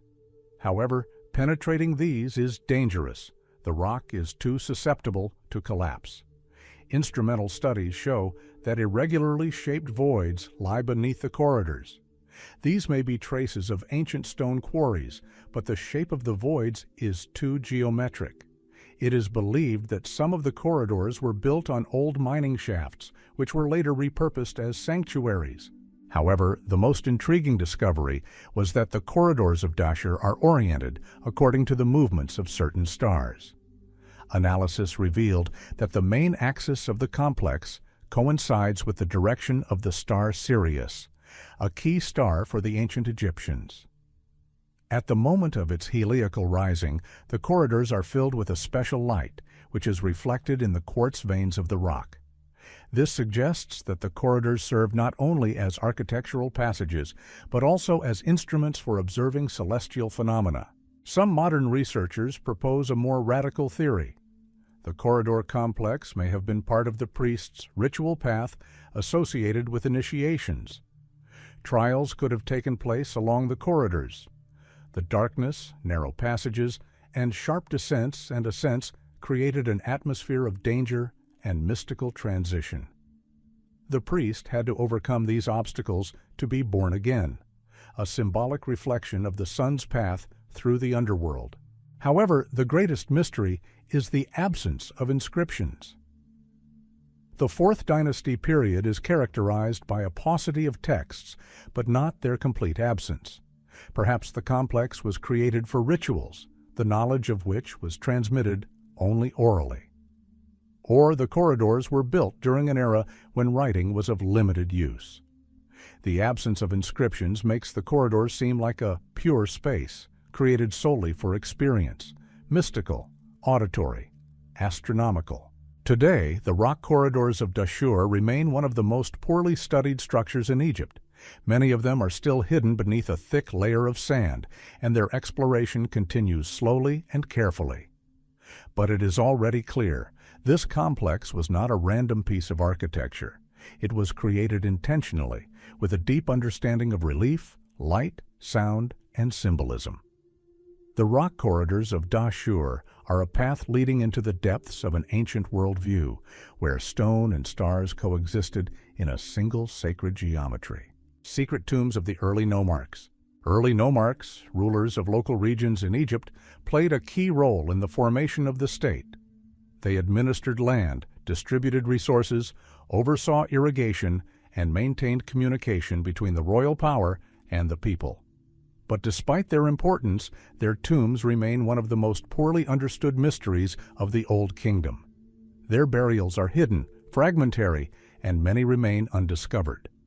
Archaeologists have discovered only traces of large necropolises, which point to something far more complex than the simple tombs of regional leaders. The first thing that surprised the researchers was the geography of the burials. Unlike the kings, the nomarchs did not build their tombs near the main pyramids.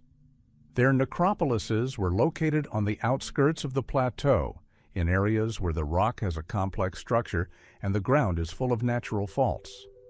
This location suggests a connection between the natural features of the area and ritual beliefs. Perhaps the nomarchs believed that their spirits were to follow natural underground paths rather than artificial corridors like those of the kings. The most interesting discoveries were made in the necropolises of Saqqara, Beni Hassan, and Jebel el-Silsila. It was there that burial complexes were discovered that included long horizontal corridors leading to a network of rock-cut chambers. These corridors have a strange feature. They frequently change height and width, as if the builders were following an invisible pattern. Some researchers believe these changes symbolize the soul's journey through different levels of the underworld, each with its own function. A hall with columns carved directly from the rock was discovered in one of the tombs.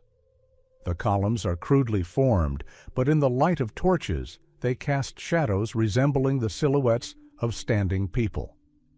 This led to the hypothesis that the hall was used for rituals of communication with ancestors. The ancient Egyptians believed that the spirits of the dead were present among the living during special ceremonies. Perhaps the columns symbolize the ancestors themselves, standing alongside their descendants. Some tombs contain complex ventilation systems, unusual for burials of regional rulers.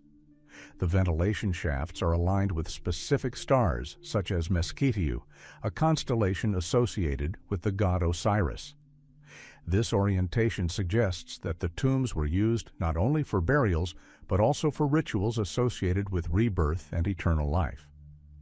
It's possible that ceremonies were held in them that invoked the light of the stars to purify the soul of the deceased. An even more intriguing discovery was made in one of the tombs at Saqqara. A drawing made with red pigment was discovered on the floor of a small chamber. The drawing is a circle with radial lines, reminiscent of a time chart or calendar. However, the circle has 12 lines, an unusual number that doesn't correspond to Egyptian hours or months. Some researchers suggest this is an early form of a symbolic map of the territories ruled by the nomarch. In this case, the circle symbolized his authority, which continued even after death. The tombs of nomarchs often contain secret chambers separated from the main complex. They have no entrances and can only be accessed through narrow cracks in the walls. Such chambers may have served as repositories for ritual objects, treasures, or magical texts.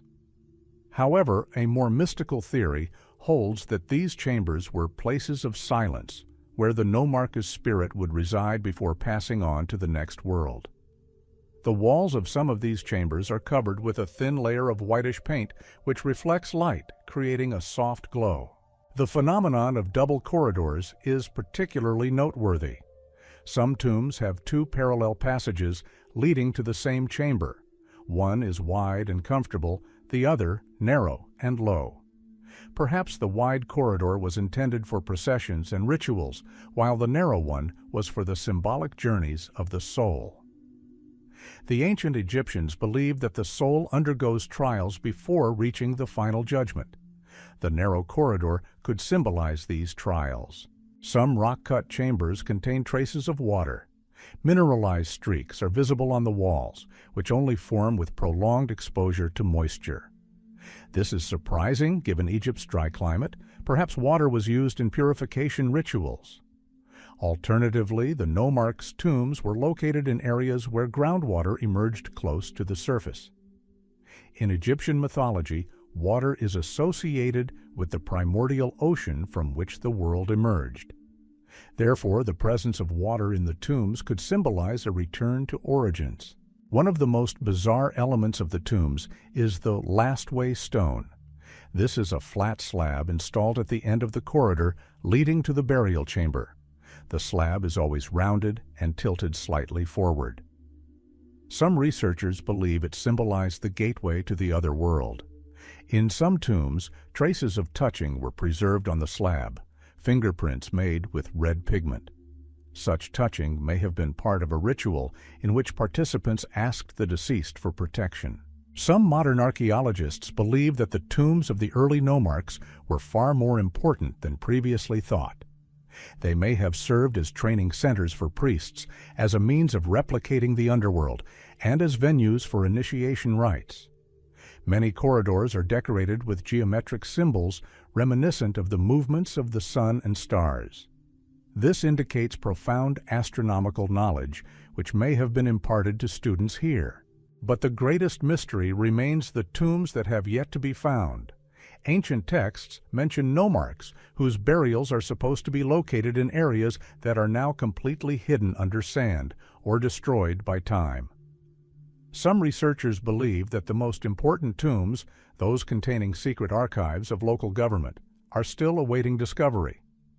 Perhaps they contain texts that will explain how exactly the nomarchs governed their regions and what secret knowledge they preserved. Today, the tombs of the early nomarchs remain one of the most poorly studied layers of Egyptian history.